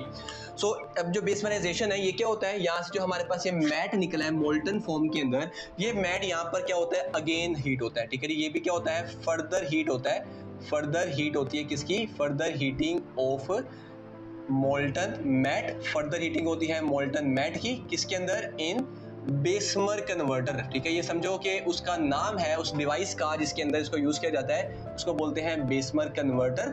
और ये किस शेप का होता है, ये होता है पियर शेप का, ठीक है, पियर शेप यानी कि नाशपाती के स्टाइल का, जैसे हमारा लेंटर डालने वाली मशीन होती है ना, सेम वैसे ही काम करता है, ठीक है। इसके अंदर भी एक पिवट लगा होता है, ठीक है जी, प्लेस्ड ऑन पिवट, क्यों, to be tilted in any direction, ठीक है जी, to be tilted in any direction. मैं भी बताता हूँ इसका क्या मतलब है। इसका मतलब ये है कि जिस तरह एक लेंटर वाली मशीन होती है वो सेंटर से जुड़ी हुई होती है ताकि वो मूव कर सके इधर उधर, सेम ये भी वही काम करता है। सेंटर में पिवट होता है, पिवट मतलब एक्सिस, उसके इर्द गिर्द ये टिल्ट कर सकती है, ये मूव कर सकती है, ठीक है जी। इसके अंदर भी सेम हमारे पास यहाँ पर रिएक्शन है। इसके अंदर भी हम क्या करते हैं, इसके अंदर भी हमारे पास जो है वो एक्सेस ऑफ एयर होती है, ठीक है जी, एक्सेस ऑफ एयर होती है, ठीक है, प्लस हमारे पास यहाँ पे सैंड यूज की जाती है। और ये जो मोल्टन मैट है, अब हम इसको देखते हैं, तो इसके अंदर भी हमारे पास सेम रिएक्शंस ही आ रहे हैं, ठीक है। तो पहला रिएक्शन हमारे पास है फेरस सल्फाइड का रिएक्शन, ठीक है जी, फेरस सल्फाइड का रिएक्शन। और वो रिएक्शन जो है वो सेम रिएक्शन है जो कि हमने स्मेल्टिंग में अभी देखा है, इसलिए मैं बस इसको ऐसे ही लिख रहा हूँ क्योंकि ये रिएक्शन बिल्कुल सेम है। क्या रिएक्शन है हमारे पास, 2 हमारे पास फेरस सल्फाइड है प्लस 3 ऑक्सीजन है, मिलकर क्या बनाते हैं, 2 फेरस ऑक्साइड। आपने बस नामों पर गौर करना है, ठीक है, कौन सा सल्फाइड है कौन सा ऑक्साइड है, इस पर आप लोगों ने फोकस करना है। फिर जो फेरस ऑक्साइड है ये सिलिकॉन डाइऑक्साइड के साथ मिलकर यानी कि सैंड के साथ मिलकर क्या बना देती है, स्लैग, FeSiO3, ठीक है जी। ये तो रिएक्शन सेम था। इसके बाद जो चेंज आता है वो आता है हमारे पास से कॉपरस सल्फाइड के रिएक्शन में, ठीक है जी। तो जो हमारे पास कॉपरस सल्फाइड का रिएक्शन है इसको अब हम देखते हैं। तो कॉपरस सल्फाइड के अंदर भी जो पहला रिएक्शन होता है वो तो सेम है कि जो हमारे पास कॉपरस सल्फाइड है उसका फॉर्मूला अभी तक आपको याद हो गया होगा, Cu2S, वो ऑक्सीजन के साथ रिएक्शन करके क्या बनाता है, वो बनाता है कॉपरस ऑक्साइड प्लस सल्फर डाइऑक्साइड। तो यहाँ पे हम इसको बैलेंस कर लेते हैं, तो यहाँ पे 2, यहाँ पे 3, यहाँ पे 2 और यहाँ पर भी क्या आएगा, 2। ये जो रिएक्शन हुआ, अब जो ये कॉपरस ऑक्साइड है यहाँ पर फर्क आएगा। पहले क्या था, कॉपरस ऑक्साइड जो था ठीक है, इसको मुझे ज़रा चेक कर लेने दो। हाँ ठीक है, जो कॉपरस ऑक्साइड था हमारे पास, यहाँ पे 2 आना था। तो जो कॉपरस ऑक्साइड है पहले ये था किसके साथ रिएक्शन करता था, FeS सल्फर फेरस सल्फाइड के साथ रिएक्शन करता था। बट यहाँ पे जो ये कॉपरस ऑक्साइड है ये रिएक्शन करेगा कॉपरस सल्फाइड के साथ, ठीक है जी, यानी कि इसके साथ रिएक्शन करेगा और क्या बनाएगा, ये बनाएगा 6 कॉपर के आइंस या कॉपर के एटम्स और साथ बनाएगा ये सल्फर डाइऑक्साइड गैस। ठीक है, इसको अगर हमने इसको बैलेंस करना है तो सिंपल है, हमने यहाँ पे 6 लगाया और यहाँ पे हम क्या लगा देंगे 2। तो ये हमारे पास जो इक्वेशन बैलेंस हो गई। तो अब यहाँ पे देख रहे हो कि हमारे पास जो है वो प्योर एक कॉपर का मेटल जो है यहाँ पे हमारे पास निकल आया। और जो मेटल होता है, ठीक है, इसको हम बोलते हैं ब्लिस्टर कॉपर। क्या बोलते हैं इसको हम, ब्लिस्टर कॉपर, क्योंकि ये मेटल जो है इसके ऊपर, क्योंकि जब इसको ठंडा करने के लिए रखते हैं तो क्या होता है, क्योंकि ये मोल्टन फॉर्म में, तो ये ठंडा होता है तो इसके अंदर से गैसेस बाहर निकलती हैं। जब गैसेस बाहर निकलती हैं तो इसकी सरफेस पे ब्लिस्टर्स बनाती हैं। ब्लिस्टर्स का मतलब होता है बबल्स बनना स्टार्ट हो जाते हैं, जिसकी वजह से ये भी 100% प्योर कॉपर नहीं बनता, बल्कि ये जो है ये 98% जो है वो प्योर कॉपर बनता है। तो जो 98% है वो ब्लिस्टर कॉपर है। इसके बाद इसको 100% करने के लिए हम इसको क्या करते हैं, इलेक्ट्रोलाइटिक रिफाइनिंग करते हैं, ताकि जो बाकी का है ये भी कन्वर्ट हो जाए। तो ये हमारे पास जो था ये स्मेल्टिंग का जो बेसमराइजेशन का प्रोसेस है। तो अब देखोगे सबसे पहले हमने रोस्टिंग की, रोस्टिंग के बाद जो प्रोडक्ट निकली उसको हमने स्मेल्टिंग के अंदर भेज दिया। स्मेल्टिंग के अंदर से जो चीज़ें निकली हैं वो किसके अंदर आ गई है, बेसमराइजेशन के अंदर। और इसके अंदर जो डायग्राम्स है बेसमराइजेशन की और स्मेल्टिंग की, ये इंपॉर्टेंट है, ये आपने इसके साथ ही बनानी है। तो अब हम अपनी बुक से भी इसको पढ़ते हैं, ठीक है, और देखते हैं कि क्या क्या चीज़ें हैं हमारे पास। तो सबसे पहले हमारे पास है एक्सट्रैक्शन की डेफिनेशन, जो मेटल है वो आइसोलेट किया जाता है कंसंट्रेटेड ओर में से बाय केमिकल रिडक्शन और इलेक्ट्रोलाइटिक प्रोसेस। इसके बाद हमारे पास है रोस्टिंग। पहला प्रोसेस रोस्टिंग क्या है, it is a process of heating concentrated ore to a high temperature in excess of air, यानी कि हवा की मौजूदगी में ज्यादा टेम्परेचर पर गर्म किया जाता है। एग्जांपल में कॉपर पाइराइट, इसका फॉर्मूला आपने याद रखना है, एमसीक्यूज के अंदर भी जो है उसको हीट किया जाता है हवा की मौजूदगी में कन्वर्ट करने के लिए, किसके अंदर, कॉपरस सल्फाइड और फेरस सल्फाइड के सॉल्यूशन के अंदर इसको बनाने के लिए इसको क्या किया जाता है, हीट किया जाता है। इसके आगे हम रिएक्शन देखते हैं। ये हमारे पास कॉपर पाइराइड है, ऑक्सीजन के साथ रिएक्शन कर क्या बनाता है, कॉपरस सल्फाइड और फेरस सल्फाइड और साथ सल्फर डाइऑक्साइड गैस। इसके बाद हमारे पास नेक्स्ट है स्मेल्टिंग। स्मेल्टिंग क्या है हमारे पास, स्मेल्टिंग जो है हमारे पास यह है फर्दर हीटिंग ऑफ रोस्टेड ओर, यानी कि जो रोस्टेड ओर हो चुका है उसको मजीद हीट किया जाता है, किसके साथ, सैंड फ्लक्स, यानी कि सैंड और कोक के साथ, in the presence of excess of air in the blast furnace, यानी कि जो डायग्राम है इसको हम बोलते हैं ब्लास्ट फर्नेस। ठीक है जी, क्या होता है, it is a highly exothermic process, बहुत ज्यादा हीट होती है, जिसकी वजह से हम बहुत थोड़ी अमाउंट में कोक को यूज करते हैं, क्योंकि कोक बहुत ज़्यादा हीट जनरेट करती है। इस प्रोसेस में क्या होता है, ये जो फेरस सल्फाइड वाला मैंने आपको हेडिंग लगवाई है कि फेरस सल्फाइड जो है ऑक्सीडाइज किया जाता है टू फॉर्म फेरस ऑक्साइड, जो कि किसके साथ रिएक्शन करता है, आयरन सिलिकेट स्लैग के साथ, और क्योंकि लाइटर होता है जिसकी वजह से ये सरफेस पर आ जाता है, हम इसको साइड पर रिमूव कर लेते हैं। उसके बाद ये हमारे पास रिएक्शन है, रिएक्शन हम लोगों ने अच्छी तरह देख लिया है। इसके बाद सेकंड है हमारे पास कॉपरस सल्फाइड। तो कॉपरस सल्फाइड क्या है, ये कॉपरस ऑक्साइड बनाता है, जो कि किसके साथ रिएक्ट करते हैं, अनरिएक्टेड फेरस सल्फाइड के साथ। ठीक है, तो कॉपरस सल्फाइड फेरस सल्फाइड के साथ रिएक्शन करके, सॉरी कॉपरस ऑक्साइड फेरस सल्फाइड के साथ रिएक्शन करके जो है वो ये बना देती है फेरस ऑक्साइड प्लस कॉपरस सल्फाइड। जानता हूँ थोड़ा सा कंफ्यूजिंग है, बट आप देखोगे तो आपको समझ आ जाएगी। तो ये कॉपरस सल्फाइड जो सोल्यूशन बना, इसको हम क्या बोलते हैं, मोल्टन मिक्सचर है, जिसको हम क्या बोलते हैं, मैट बोलते हैं। और इसके अंदर कितने % कॉपर होता है, इसके अंदर 45% तक जो है वो कॉपर होता है। अब जो मोल्टन मैट है, अब ये आगे जाता है बेसमराइजेशन के अंदर। तो बेसमराइजेशन क्या, it is a further heating of molten matte in a pear shape Bessemer converter. ये शेप है पियर शेप, और ये फिक्स होती है पिवट के ऊपर, ताकि इसको टिल्ट किया जा सके किसी भी डायरेक्शन के अंदर। जो मोल्टन मैट है इसको सैंड के साथ मिक्स किया जाता है, उसको हीट किया जाता है, हेयर blast of air through tuyeres pipes को बोलते हैं, जिसके अंदर से गर्म हवा बहुत स्पीड के साथ आती है। ये ferrous sulphide is oxidised to form ferrous sulphide, जो है वो ऑक्सीडाइज हो जाता है, ठीक है, फेरस ऑक्साइड में कन्वर्ट हो जाता है, और जो कि सैंड के साथ रिएक्शन करके क्या बना देती है, आयरन सिलिकेट स्लैग बना देती है, और इसको हम साइड पर अलग कर लेते हैं। तो ये रिएक्शन तो हमारे पास यहाँ पर सेम ही हुआ। कॉपरस सल्फाइड का देखते हैं। तो कॉपरस सल्फाइड जो है उसको ऑक्सीडाइज करते हैं, तो क्या बनाती है, कॉपरस ऑक्साइड, ये भी सेम है, जो कि रिएक्ट करती है किसके साथ, रिमेनिंग कॉपरस सल्फाइड के साथ। पहले वाले स्मेल्टिंग में फेरस सल्फाइड आ गया था यहाँ पर, लेकिन यहाँ पर कॉपरस सल्फाइड ही है, क्या बनाने के लिए, मेटालिक कॉपर बनाने के लिए। तो ये हमारे पास रिएक्शन हुआ, ये देखो जी हमारे पास कॉपर यहाँ पे बन चुका है। इसके बाद हमने इसकी ये डायग्राम बनानी है। डायग्राम बनाने के बाद हमारे पास जो है वो, अब हम बात करते हैं ब्लिस्टर कॉपर की। ये जो मोल्टन मैट है इसको कन्वर्टर से मोल्ड्स में डाला जाता है, ताकि इसकी शेप बन सके, और उसको ठंडा होने के लिए रखा जाता है। जब जो सारी गैसेज होती है इसके अंदर, जब उसके अंदर से इवेपोरेट हो जाती है, बाहर निकल जाती हैं, तो इसके सरफेस के ऊपर क्या बन जाते हैं, ब्लिस्टर्स बन जाते हैं। ठीक है, और इसलिए इसको क्या बोलते हैं, ब्लिस्टर कॉपर बोलते हैं। और इसके अंदर कितने परसेंट प्योर कॉपर होता है, इसके अंदर 98% प्योर कॉपर होता है। बाकी का जो प्योर इसको करने के लिए इसको रिफाइनिंग के लिए आगे भेज दिया जाता है। तो उम्मीद करता हूँ आपको स्मेल्टिंग और बेसमराइजेशन समझ आया होगा। ये इंपॉर्टेंट लॉन्ग क्वेश्चंस है आपके, और साथ रोस्टिंग वाला पॉइंट भी। तो जब स्टार्ट करते हैं मेटलर्जी का लास्ट पॉइंट, जो कि हमारे पास refining of copper, electrolytic refining of copper. ठीक है, तो पहले आपको कॉन्सेप्ट अच्छी तरह समझाता हूँ, उसके बाद हम इसको बुक से भी देखेंगे। तो जो हमारे पास रिफाइनिंग ऑफ कॉपर है, जैसे हमने अभी देखा है कि जो हमारे पास बेसमराइजेशन से हमारे पास जो कॉपर निकलता है वो 98% तक प्योर है, बट हमें इसको 100% प्योर करना है। तो हम करेंगे, हमारे पास एक कंटेनर होता है, इस कंटेनर में इलेक्ट्रोलाइट होता है जो कि सोल्यूशन होता है। इस केस में हम यूज कर रहे हैं कॉपर सल्फाइड। ठीक है, कौन सा यूज कर रहे हैं, डेट इज कॉपर सल्फाइड का SO4, कॉपर SO4 का सॉल्यूशन हम यहाँ पे यूज कर रहे हैं। और इसके बाद हमारे पास एक होता है एनोड, जो कि बैटरी के पॉजिटिव टर्मिनल के साथ कनेक्टेड होता है। एक होता है हमारे पास कैथोड, जो कि बैटरी के नेगेटिव टर्मिनल के साथ कनेक्टेड होता है। जो एनोड होगा वो आपको याद रखना होता है इम्प्योर कॉपर, यानी कि जो ब्लिस्टर कॉपर था, और हम एक छोटा सा कॉपर की एक प्लेट रखते हैं एज अ कैथोड। ठीक है, होता क्या है, जैसे हम इलेक्ट्रिसिटी को ऑन करते हैं तो जो एनोड के अंदर जो कॉपर होता है वो यहाँ से निकलता है। कॉपर के एनोड के अंदर से जो कॉपर के आयंस है वो निकलते हैं, इलेक्ट्रोलाइट से होते हुए जाते हैं कैथोड की तरफ, और कैथोड पर जाकर जो ये कॉपर के आयंस होते हैं ये जाकर इसके ऊपर डिपॉजिट हो जाते हैं। ठीक है, ये इस तरह डिपॉजिट हो जाते हैं। तो इससे होता क्या है, इससे ये जो हमने बारीक सी एक प्लेट लगाई थी प्योर कॉपर की, क्योंकि यहाँ से सारे कॉपर निकलते जाते हैं, ये एक मोटी होती जाती है। ठीक है, इसका साइज बड़ा होता जाता है, जबकि इसके अंदर से क्योंकि सारे कॉपर्स निकल गए हैं, इसका साइज क्या होता जाता है, इसका साइज छोटा होता जाता है। और जितना भी इम्प्योरिटी होती है वो एज एन एनोड मड, ये लास्ट पर जो है वो बैठ जाती है लास्ट, क्योंकि एनोड में से निकली है तो ये एनोड मड के तौर पर सारी इम्प्योरिटी रह जाती है, और प्योर कॉपर हमारा जो है वो साइड पर अलग हो जाता है, रिफाइन हो जाता है। तो ये मैंने पहले क्यों लिखा हुआ है, क्योंकि मैं पहले इसकी वीडियो बना चुका था, बट जो थी वो वीडियो बीच में करप्ट हो गई, दैट्स वाई इसको लिख तो मैंने लिया था।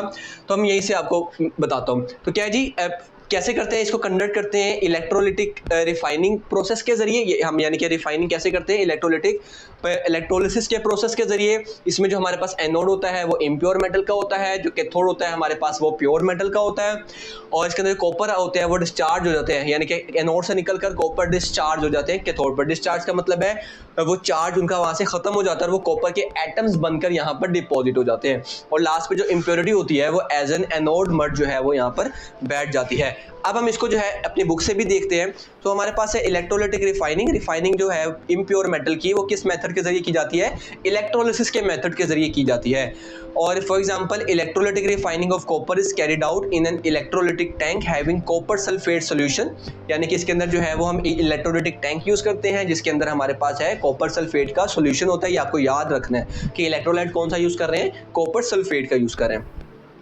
दो इलेक्ट्रोड्स होते हैं, एक हमारे पास इम्प्योर कॉपर मेटल होता है जो कि क्या काम करता है, इम्प्योर वाला आप डायग्राम में देखो तो वो एनोड के ऊपर लिखा हुआ है। ठीक है, एक्ट एज एनोड, और जो अदर प्योर मेटल कॉपर है वो क्या काम करता है, वो एज अ कैथोड काम करता है। वर्किंग क्या है इसकी, on passing electric current through the solution, anode dissolve to produce copper ions to the solution. Anode है, यहाँ से कॉपर आयंस निकलते हैं, जो ये कॉपर आयंस हैं वो डिस्चार्ज हो जाते हैं इलेक्ट्रॉन गेन करके, कहाँ पे, कैथोड पे, यानी कि यहाँ से निकल के कैथोड पे जाते हैं, वहाँ पे डिस्चार्ज हो जाते हैं। और उससे क्या होता है, जो कॉपर एटम्स होते हैं वो डिपॉजिट हो जाते हैं कैथोड पर, चिपक जाते हैं उसके साथ, जिसको एक बड़ा सा ब्लॉक बना देते हैं वो। और जो इम्प्योरिटीज होती हैं लाइक गोल्ड एंड सिल्वर, वो क्या होती हैं, नीचे बैठ जाती हैं, किस फॉर्म में, एज एन एनोड मड की फॉर्म में। इसके बाद हमारे पास ये डायग्राम है, डायग्राम आपने जो है वो ये वाली बनानी है, ये ज़्यादा बेटर है, या तो मेरे वाली भी बना सकते हो, ये वाली भी बना सकते हो, एग्जैक्टली सेम ही है। इसके बाद लास्ट पर एक समरी कंक्लूजन वगैरह लिखा हुआ है पूरे प्रोसेस का कि इस प्रोसेस में क्या था। इम्प्योर कॉपर जो एनोड पर था वो डिसॉल्व होता है और कहाँ चला जाता है, कॉपर सल्फेट सॉल्यूशन के अंदर, और साइड बाय साइड जो प्योर कॉपर है वो आयंस हैं वो डिपॉजिट हो जाते हैं किसके ऊपर, कैथोड के ऊपर, और जो कैथोड है वो प्योर जो कॉपर मेटल का बन जाता है। और जो इम्प्योरिटीज होती हैं लाइक गोल्ड एंड सिल्वर वो सेटल डाउन हो जाती है एज एन एनोड। मतलब आप यहाँ पे कहोगे गोल्ड सिल्वर ये तो बड़े इंपॉर्टेंट प्रीशियस मेटल होते हैं, ये क्यों इम्प्योरिटी क्यों कह रहे हैं इसको, तो क्योंकि हमारा मेन मकसद यहाँ पर था कॉपर को निकालना। तो कॉपर के अलावा जितनी भी चीजें होंगी वो एज अ एनोड मड या इम्प्योरिटी ही ट्रीट की जाएंगी। तो ये था हमारे पास इलेक्ट्रोलिटिक रिफाइनिंग ऑफ कॉपर। तो दोस्तों अब स्टार्ट करते हैं अपना next most important question, that is called Solvay process. Board exam में इस क्वेश्चन के आने के जो चांसेस हैं वो बहुत ज्यादा है, तो दैट्स वाई यहाँ पर हम लिखते हैं कि ये बड़ा इंपॉर्टेंट आपका जो है वो क्या है, एक लॉन्ग क्वेश्चन है, बहुत इंपॉर्टेंट लॉन्ग क्वेश्चन है, ये बड़ा इंपॉर्टेंट टॉपिक है। तो जो सोल्वेज प्रोसेस है ये होता क्या है? तो सोल्वेज प्रोसेस बेसिकली जब हम इंडस्ट्री की बात करते हैं तो इंडस्ट्री के अंदर दो केमिकल्स जो कि हमने बहुत पहले चैप्टर के स्टार्ट में पढ़े थे, एक था हमारे पास बेकिंग सोडा और दूसरा था हमारे पास वॉशिंग सोडा। तो बेसिकली ये दो केमिकल्स बनाने के लिए इंडस्ट्री के अंदर सोल्वेज प्रोसेस का यूज किया जाता है। अब वो दो केमिकल जैसे मैंने आपको बताया, तो एक होता है हमारे पास एक जो हमारे पास है दैट्स कॉल्ड NaHCO3, ठीक है जी, NaHCO3 that is sodium bicarbonate and the other one is NaCO3 that is called sodium carbonate. तो ये दो जो हमारे पास पॉइंट्स हैं, इनको मैन्युफैक्चर करने के लिए हमारे पास जो है वो सोल्वेज प्रोसेस यूज किया जाता है। मेजरली सोल्वेज प्रोसेस का जो एंड प्रोडक्ट होती है वो होती है सोडियम कार्बोनेट, बट जो सोडियम कार्बोनेट है वो कहाँ से बनता है? वो बनता है सोडियम बाइकार्बोनेट में से। तो that is over washing soda and the other one is over baking soda. अब जो हमारे पास ये मैंने आपके लिए जो ये पॉइंट्स सारे लिख दिए हैं, डेट इज ओवर हेडिंग्स, जो कि हम लॉन्ग क्वेश्चन को अटेम्प्ट करते हुए ये हेडिंग्स जो है वो लिखेंगे। तो सबसे पहले आप सोल्वेज प्रोसेस की जब हेडिंग देंगे तो हमारे पास फर्स्ट ऑफ ऑल है प्रिंसिपल। तो प्रिंसिपल ऑफ सोल्वेज प्रोसेस, ये आपको एक अलग से भी शॉर्ट क्वेश्चन में पूछा जाता है। प्रिंसिपल ऑफ सोल्वेज प्रोसेस क्या चीज़ है बेसिकली, कि सोल्वेज प्रोसेस के अंदर हम क्या इस चीज़ करते हैं। तो मैंने भी आपको बताया कि जो सोडियम बाइकार्बोनेट है इसको हीट किया जाता है, ठीक है, इसको हीट किया जाता है। कितने टेम्परेचर पर हीट किया जाता है? ऑलमोस्ट 15 डिग्री के लो टेम्परेचर पर जो है इसको क्या किया जाता है, हीटअप किया जाता है, स्लोली इसको सोलेबल बनाया जाता है और फिर देन जो है हमारे पास सोडियम कार्बोनेट हमारे पास निकलता है। यहाँ पर हमारे पास एक रिएक्शन भी आता है, ठीक है, सिंपल सा रिएक्शन है कि हमारे पास जो सोडियम का आयन होता है प्लस जो हमारे पास बाइकार्बोनेट का आयन है, ये मिलकर क्या बनाते हैं? Sodium bicarbonate. और जो सोडियम बाइकार्बोनेट है बाद में हम इसको हीटअप करते हैं तो वो बन जाता है सोडियम कार्बोनेट। तो ये हमारे पास है प्रिंसिपल ऑफ सोल्वेज प्रोसेस। इसके बाद जो नेक्स्ट आपका शॉर्ट क्वेश्चन है that is over raw materials. Again ये भी हमारा एक जो है इंपॉर्टेंट शॉर्ट क्वेश्चन है कि सोल्वेज प्रोसेस के रॉ मटेरियल्स कौन कौन से होते हैं। तो सोल्वेज प्रोसेस के टोटल हमारे पास 3 रॉ मटेरियल्स होते हैं। First one is called NaCl solution, जिसको हम क्या बोलते हैं? ब्राइन बोलते हैं, ठीक है। ब्राइन क्या चीज होती है? जब NaCl को पानी में डाला जाता है, मिक्स किया जाता है, तो जो सॉल्यूशन बनता है दैट इज कॉल्ड ब्राइन। इसके बाद जो नेक्स्ट हमारे पास रॉ मटेरियल होता है that is called calcium carbonate. Calcium carbonate क्या चीज है? That is over limestone. और लास्ट है हमारे पास NH3 that is over ammonia gas. तो ये 3 रॉ मटेरियल्स हैं जो कि इस्तेमाल होते हैं सोल्वेज प्रोसेस की मैन्युफैक्चरिंग के अंदर। अब नेक्स्ट चलते हैं, हमारे पास जो प्रोसेस है तो टोटल हमारे पास जो है 1 2 3 4 5 एंड 6 प्रोसेसेस हैं जो कि सोल्वेज प्रोसेस के अंदर सोडियम कार्बोनेट को बनाने के लिए इस्तेमाल होते हैं। और इसमें से कुछ इजाफी स्टेप्स हैं लाइक अमोनिया रिकवरी, भी हम इसको बारी बारी देखेंगे।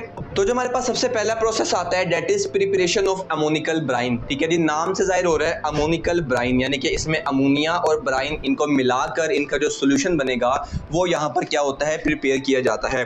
तो इसके अंदर हमारे पास क्या क्या चीजें ऐड होती है? इसके अंदर हमारे पास ऐड होता है NH3 that is ammonia, plus इसके अंदर क्या चीज ऐड होती है? NaCl, ठीक है जी। अमोनिया और NaCl जो यानी कि ब्राइन है इसको ऐड किया जाता है तो यहाँ पर हमारे पास एक सॉल्यूशन बनता है। ये जो सॉल्यूशन है ये देन इस्तेमाल होता है कार्बोनेटिंग टावर के अंदर और कार्बोनेशन ऑफ अमोनिकल ब्राइन का प्रोसेस वहां पर स्टार्ट होता है। तो अब कार्बोनेशन नाम से जाहिर हो रहा है, इसका मतलब है इसके अंदर क्या होता है? इस प्रोसेस में हमारे पास जो कार्बन डाइऑक्साइड है वो ऐड होती है, किसके अंदर ऐड होती है? अमोनिकल ब्राइन के अंदर। अमोनिकल ब्राइन में हमने देखा था कि NH3 और NaCl, ठीक है जी, NH3 हमारे पास यहाँ पर आएगा और प्लस हमारे पास क्या आएगा? NaCl, NH3 और NaCl।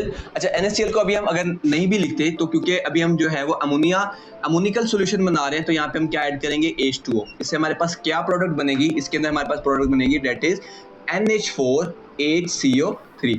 अभी जो NH4HCO3 है अब ये जो अमोनिकल ब्राइन के अंदर क्योंकि मिक्स होगी तो वो हमारे पास बन जाएगा NH4HCO3, इसमें ऐड करेंगे हम लोग NaCl। तो NaCl ऐड करने से बहुत सिंपल है, जैसे मैं आपको बताता हूँ। तो अगर आपने स्टार्टिंग के हमारे वन शॉट देखे हैं तो हमारे पास ये प्रोडक्ट है, इसका जो ये फर्स्ट वाला होगा, ठीक है, ये फर्स्ट वाला ये ऐड होता है दूसरे वाले के सेकंड वाले के साथ, और जो सेकंड वाला होता है फर्स्ट वाले का वो ऐड होता है दूसरे वाले के फर्स्ट वाले के साथ। यानी कि जो NH4 है वो किसके साथ ऐड होगा, Cl के साथ, और सोडियम किसके साथ ऐड होगा, HCO3 के साथ। तो क्या बनेगा, NaHCO3 प्लस नेक्स्ट चीज क्या बनेगी हमारे पास, वो बनेगा हमारे पास NH4Cl, ठीक है, यानी कि सोडियम बाइकार्बोनेट, और सेकंड वन क्या है, अमोनियम क्लोराइड, ठीक है। अब हम यहाँ पे देखें तो हमारा जो प्रिंसिपल था डेट इज NaHCO3, ठीक है, ये वाला पॉइंट ये यहाँ पर बन चुका है। इसका मतलब है हमने जो चीज बनानी थी वो बन गई है।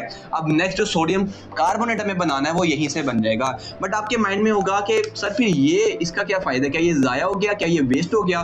तो बिल्कुल ऐसा नहीं है, ठीक है। इसको हम थोड़ी देर तक देखते हैं। तो हम फर्स्ट ऑफ ऑल क्या करते हैं, NaHCO3, ठीक है, ये जो मिल्की सॉल्यूशन सा बनता है हमारे पास, इसको हम अब कार्बोनेटिंग टावर में से निकालते हैं, ठीक है। आप इसको ऐसे समझ सकते हो कि आपके पास कोई टावर है इस तरह का, ठीक है जी, एक टावर हम एज्यूम कर लेते हैं कि यहाँ से आपने ये सारी चीजें जो थी, जो आपका रॉ मटेरियल था वो आपने यहाँ से ऐड किया, ठीक है, अंदर ये सारा कार्बोनेटिंग टावर में रिएक्शन हुआ, और यहाँ से हमारी जो प्रोडक्ट है वो क्या हो गई, बाई निकल है, ठीक है जी। तो ये हमारा कार्बोनेटिंग टावर कुछ ऐसा दिखता है। अब ये जो प्रोडक्ट है यहाँ पर क्या है, filtration of precipitate. Filtration of precipitate का मतलब क्या होता है कि जो हमारे पास ये जो प्रोडक्ट्स बनी है इनको अब यहाँ से फिल्टर आउट किया जाएगा, इनको यहाँ से क्या किया जाएगा, बनाया जाएगा।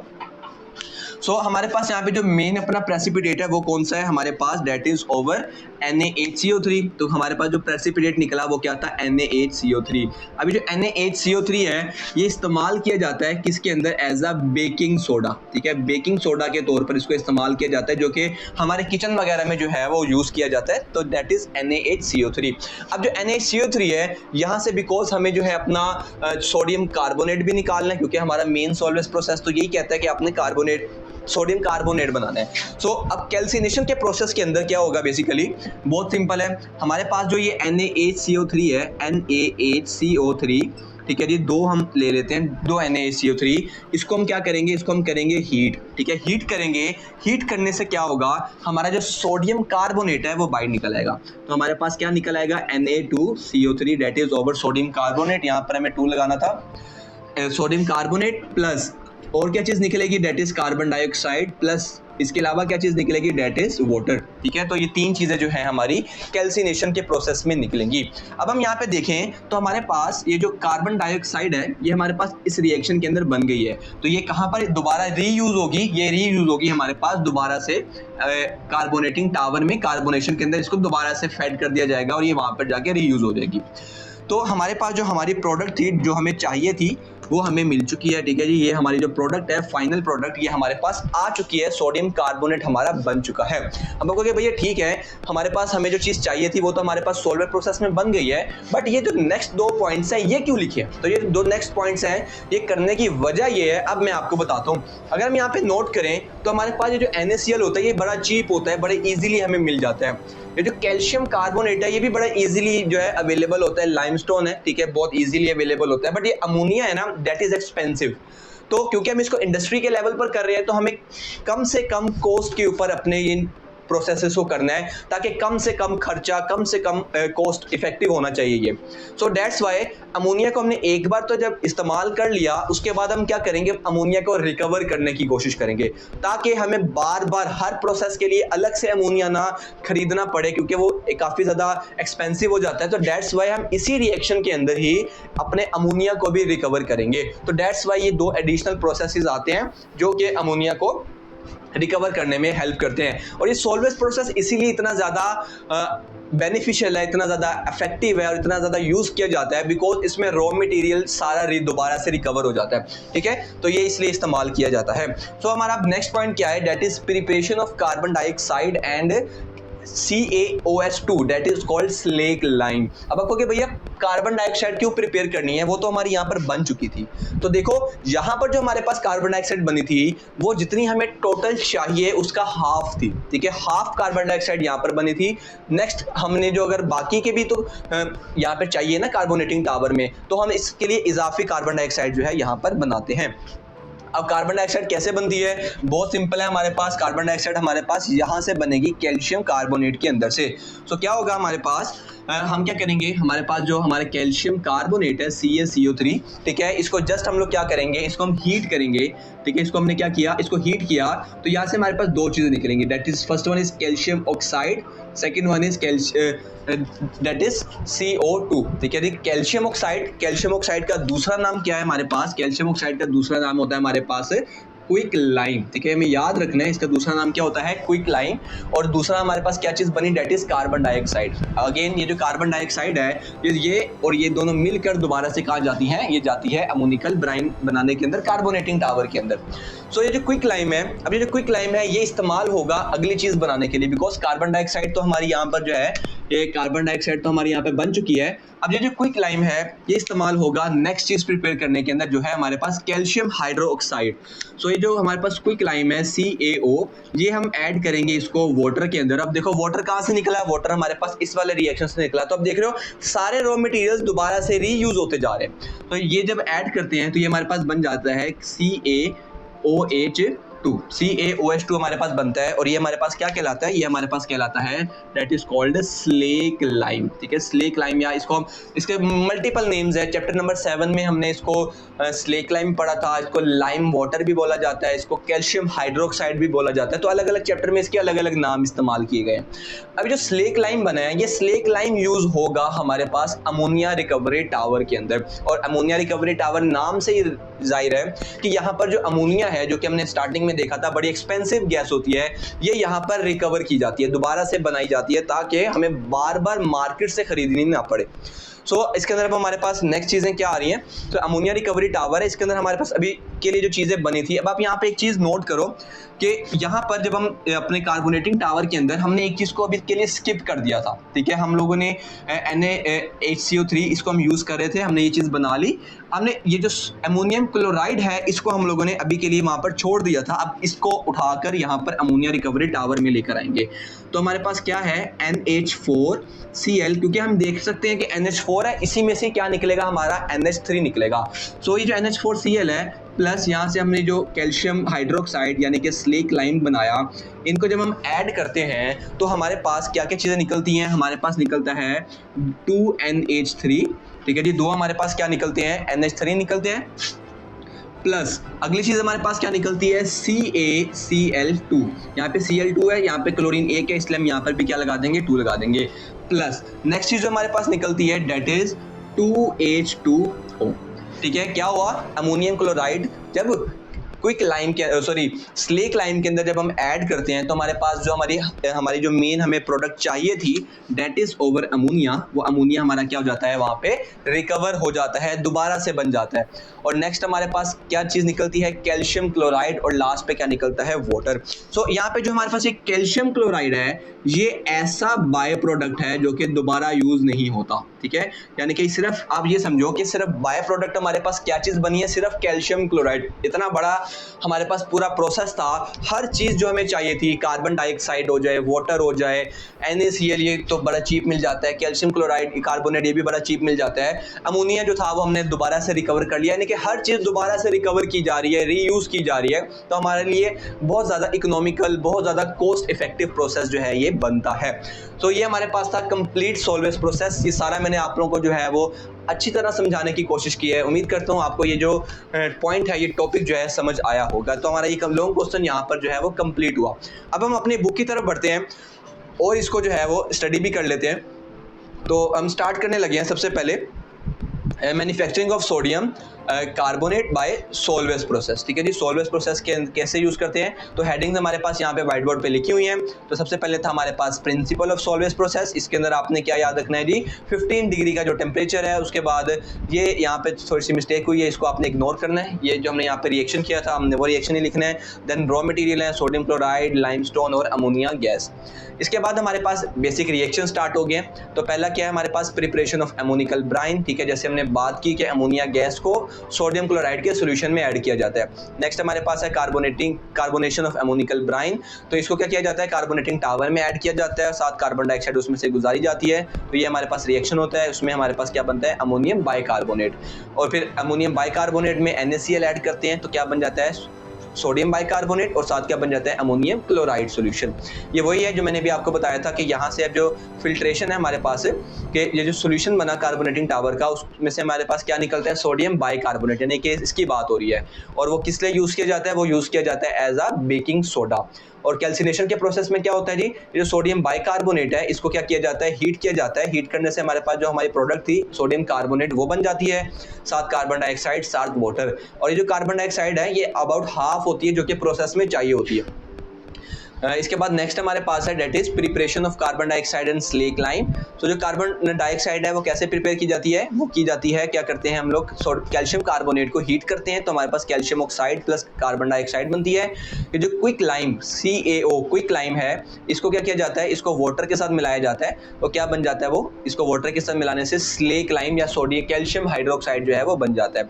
लास्ट प्रोसेस हमारा that is ammonia recovery tower. तो अमोनिया के अंदर इसको ऐड किया जाता है, अमोनिया रिकवरी टावर में इसको डाला जाता है, उसके अंदर अमोनियम क्लोराइड था साथ कैल्शियम हाइड्रोक्साइड था, ये ऐड करते हैं तो हमारे पास अमोनिया बन जाता है, कैल्शियम क्लोराइड बन जाता है और साथ क्या बन जाता है वाटर। तो यहाँ पे हम देख रहे हैं कि तमाम अमोनिया जो है वो रिकवर हो गया है इस पूरे प्रोसेस के अंदर और दोबारा से इसको रीयूज कर लिया जाएगा। ठीक है जी। सो ये हमारे पास टोटल हमारा लॉन्ग क्वेश्चन था डेट इज ओवर सोल्वेज प्रोसेस। इसके अंदर एक नेक्स्ट चीज आती है डेट इज द एडवांटेजेस। अब कुछ बच्चे पूछते हैं कि सर ये डायग्राम बनानी है, तो इस डायग्राम बनाने की हमें जरूरत नहीं है। एडवांटेजेस पढ़ते हैं सोल्वेज प्रोसेस के। तो पहला एडवांटेज क्या है जी, ये काफी ज्यादा चीप प्रोसेस है क्योंकि तमाम रॉ मटेरियल्स हमें बड़ा इजीली मिल जाते हैं। सेकंड क्या था कि कार्बन डाइऑक्साइड और अमोनिया हमने दोबारा से रिकवर कर ली और ये दोबारा से रीयूज भी हो गई।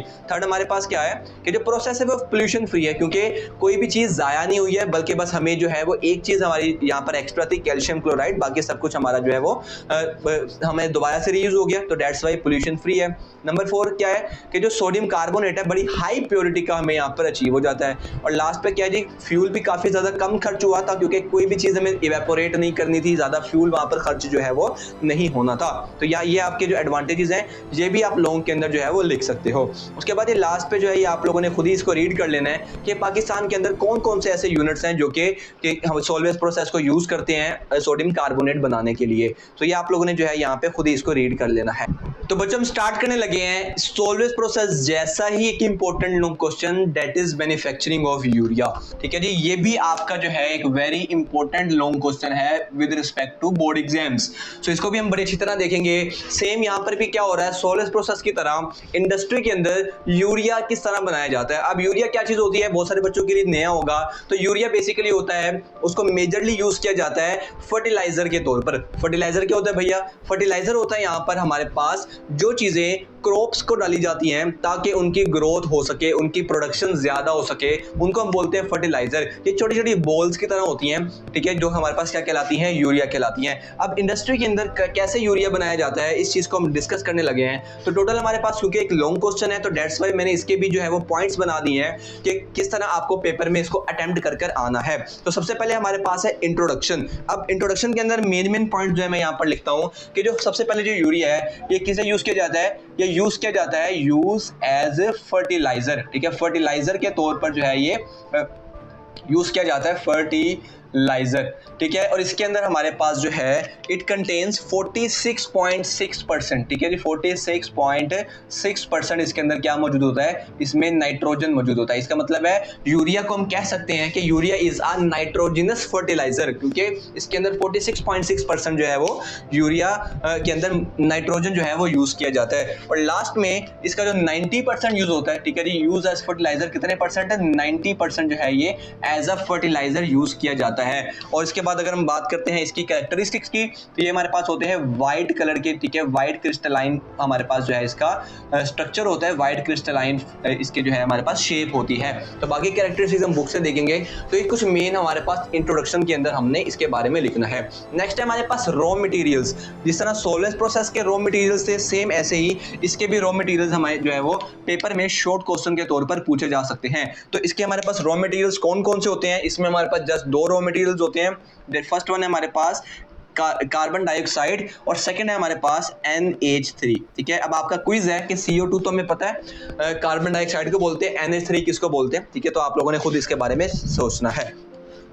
आगे बढ़ते हैं, अगला हमारे पास प्रोसेस है हैबर्ट्स प्रोसेस। अब ये हैबर्ट्स प्रोसेस क्या चीज है बेसिकली?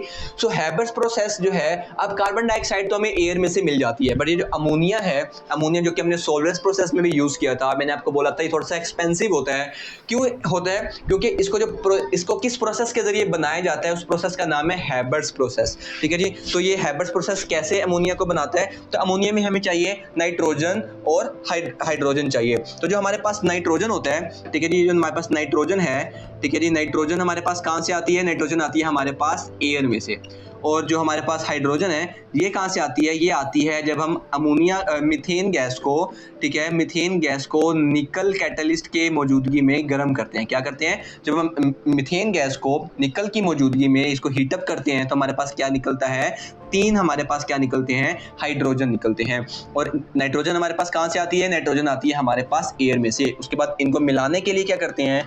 इन दोनों को, ठीक है जी, इन दोनों को क्या करते हैं? जो हमारे पास ये दोनों हैं, ठीक है, NH3 और N और H3, ठीक है, इन दोनों को हमारे पास जो नाइट्रोजन है और उसके अलावा हमारे पास जो हाइड्रोजन है, ठीक है, और इससे क्या बनता है? हमारे पास अमोनिया बनता है, NH3 बनता है। अब हम इसको अगर बैलेंस करते हैं तो हमारे पास यहाँ पे, क्योंकि 2 नाइट्रोजन है, तो हम यहाँ पे क्या लगा देंगे? 2। अब हाइड्रोजन कितने हो गए? 3 2 6, तो यहाँ पर क्या लगा देंगे? 3। तो ये इसके लिए जो टेम्परेचर है वो कितना चाहिए? वो ऑलमोस्ट हमारे पास जो टेम्परेचर होता है वो होता है 450 डिग्री। ठीक है जी, 450 डिग्री पर इसको क्या किया जाता है? गर्म किया जाता है अंडर 200 ATM प्रेशर के ऊपर, वो जो कि बहुत ज़्यादा है। सो इनसे मिलकर हमारे पास जो है क्या बन जाता है? अमोनिया बनता है। अमोनिया जो है हमारा बाद में यूज़ किया जाता है as a raw material for manufacturing of urea plus Solvay process. अब यहां बढ़ने से पहले मैं आपको एक छोटी सी पॉइंट बताता हूं, ठीक है, लाजमी से जाकर इसको सर्च कीजिएगा यूट्यूब के ऊपर, ठीक है, एक वीडियो है, ठीक है, उसका टाइटल बहुत सिंपल है, मैं आपको बताता हूं उसका टाइटल क्या है। उसका टाइटल है the man who killed millions and saved billions। ठीक है, ये आपने a man who killed millions and saved billions, ठीक है, ये वाली वीडियो आप लोगों ने लाजमी से जाकर देखनी है। ठीक है, ये जो हैबर्ट्स प्रोसेस है, तो ये जिस साइंटिस्ट ने बनाया था फ्रिट्ज हैबर, उसके बारे में, ठीक है, ज्यादा हिंट देकर आपका सस्पेंस खत्म नहीं करना चाहता, लाजमी से इसको देखिएगा। आगे बढ़ते हैं, हमारे पास है प्रिपरेशन ऑफ अमोनियम कार्बामेट। अब ये ammonium carbamate, ammonium carbonate sir सुना हुआ है, ठीक है, अमोनियम कार्बामेट क्या होता है? तो हम इसको देखते हैं। तो अमोनियम कार्बामेट कैसे आता है? बहुत सिंपल है, इन दोनों को जब हम ऐड करते हैं, ठीक है, हमारे पास NH3 है, ठीक है जी, NH3 ammonia plus carbon dioxide, जब हम इसको ऐड करते हैं तो हमारे पास क्या बनता है? हमारे पास बनता है अमोनियम कार्बामेट। उसका फॉर्मूला क्या है? हमारे पास सिंपल है, NH2, उसके बाद COO, उसके बाद NH4, ठीक है जी, NH2 COO NH4, ये हमारे पास क्या बन जाता है? ये हमारे पास कहलाता है अमोनियम कार्बामेट। तो ये हमारे पास ये जो प्रोडक्ट बनी, ये क्या कहलाती है? Ammonium, that is ammonium carbamate. ठीक है, नाम आपने जरा गौर से देखना है, अमोनियम कार्बामेट।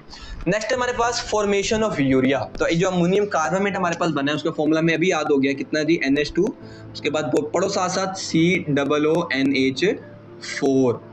जब हम इसको क्या करते हैं? हीट अप करते हैं, तो इसके अंदर से, या इसको हम डिहाइड्रेट करते हैं, तो इसके अंदर से हमारे पास वाटर बाहर निकलता है। तो यहाँ पे हमारे पास H4 है, यहाँ से 2 हाइड्रोजन निकलेंगे और ये ऑक्सीजन निकलेगा, तो हमारे पास ये यहाँ पे 2 रह जाएगा और ये हमारे पास निकल आएगा। तो पीछे आपके पास क्या बचा? पीछे आपके पास बचा NH2 ये बचा, उसके बाद C, हमारे पास C खाली O बचा, और यहाँ से भी क्या बन गया? NH2, ठीक है, प्लस हमारे पास क्या बना? वाटर। ठीक है जी, अब हम यहाँ पर देखते हैं अपना, तो ये हमारे पास जो है हमारा यूरिया मैन्युफैक्चर हो चुका है, डेट इज ओवर यूरिया। हमारा जो यूरिया है यहाँ पर क्या हो चुका है? प्रिपेयर हो चुका है। तो यूरिया का फॉर्मूला क्या है? NH2 CO NH2।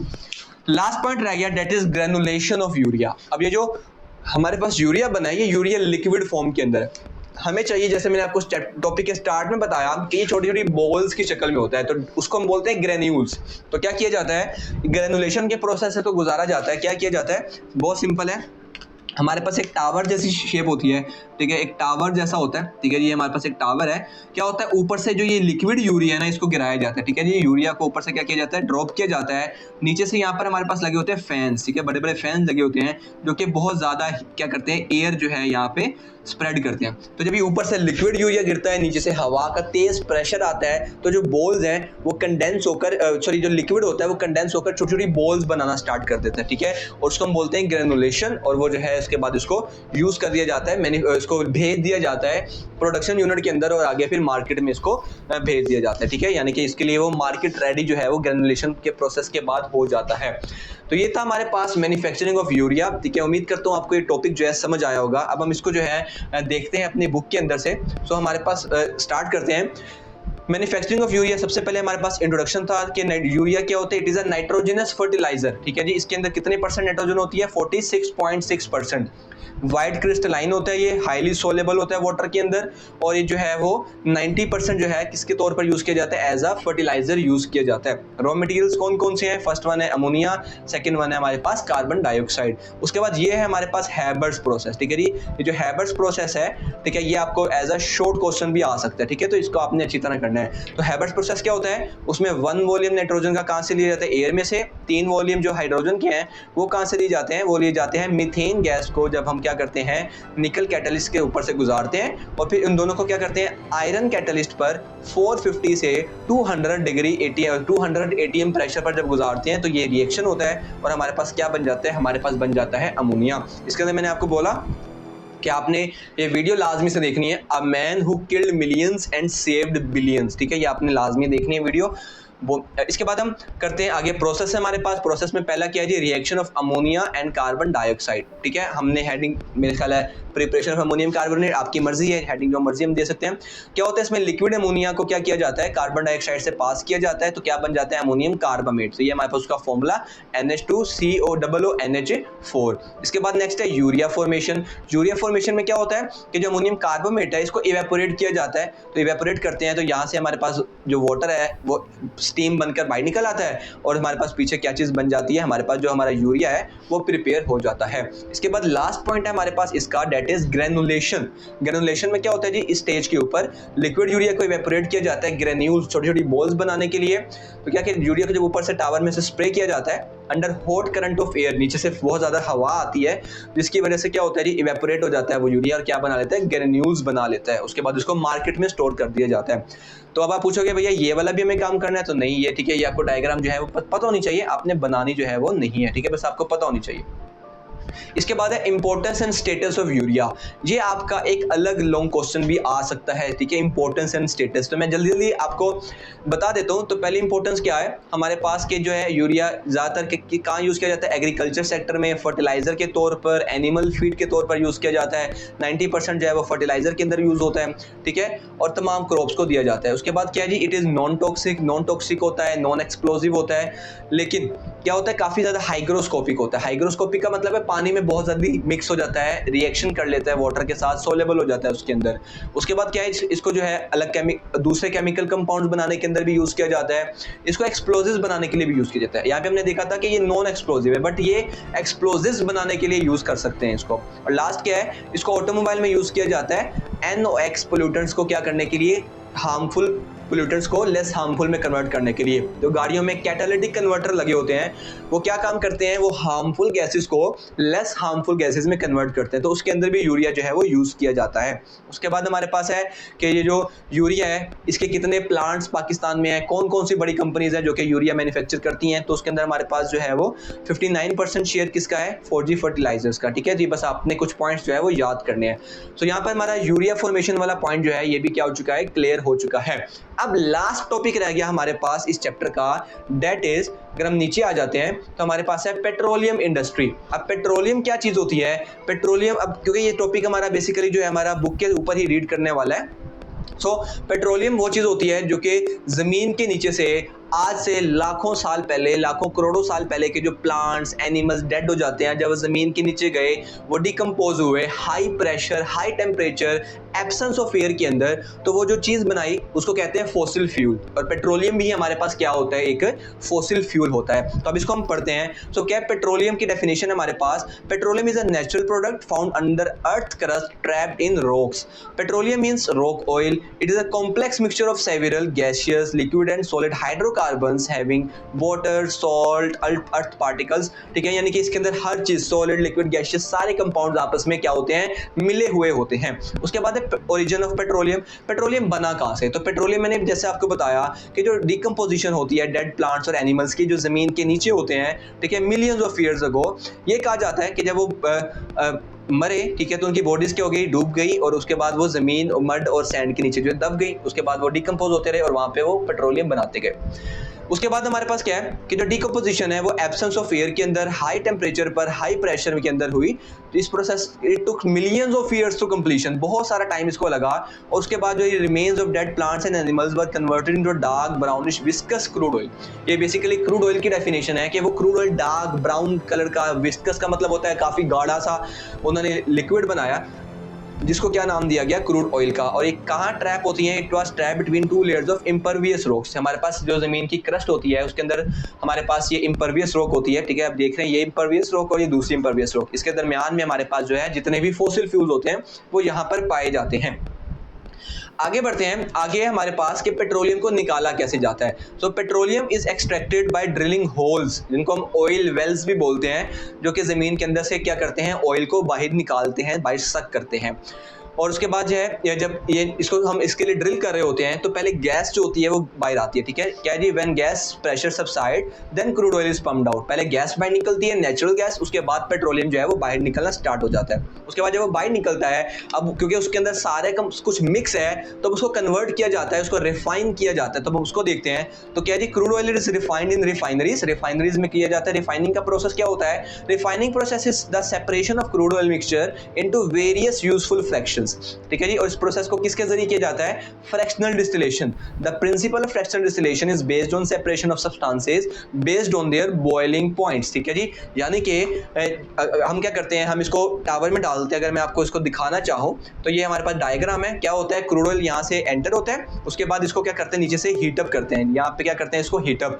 तो जैसे जैसे जो कंपाउंड बॉइल होता जाता है वो यहाँ से ऊपर इवेपोरेट होता जाता है, ठीक है जी। पहले पेट्रोलियम गैस जो है 25 डिग्री पर इवेपोरेट होकर यहाँ से साइड पर हो जाती है, फिर पेट्रोलियम यहाँ से इवेपोरेट होकर, यानी कि जो जैसे जैसे बॉइल होकर इवेपोरेट होता जाता है वो वहां से सेपरेट होता जाता है। इस चीज को हम बोलते हैं फ्रैक्शनल डिस्टिलेशन।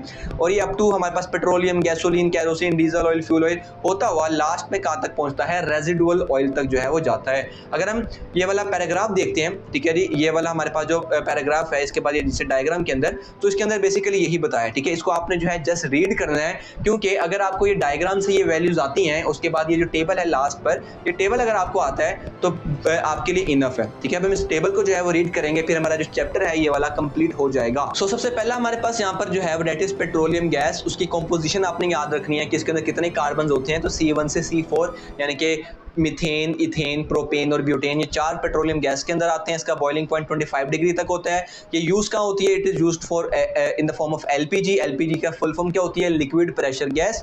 उसके अलावा ये कार्बन ब्लैक बनाने के लिए भी यूज किया जाता है, जो कि नेक्स्ट टायर इंडस्ट्री में यूज होता है। इसके अलावा हाइड्रोजन गैस के अंदर भी यूज होता है, जैसे हमने यूरिया की फॉर्मेशन में देखा था कि हैबर्स प्रोसेस के अंदर हमारे यहाँ पे लिखा भी हुआ है कि जो हाइड्रोजन है वो कहाँ से आती थी? मीथेन गैस को जब हम गर्म करते हैं तो मीथेन गैस यहीं से बनती है।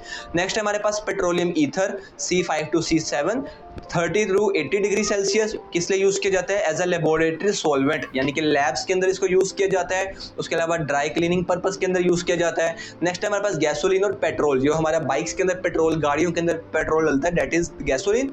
C7 to C10 उसके अंदर 80 से 170 डिग्री का जो है वो टेम्परेचर होता है, यानी कि इस टेम्परेचर पर पहुंचकर ये इवेपोरेट हो जाता है। और क्या जी? Use as fuel in motorcycle, motor cars.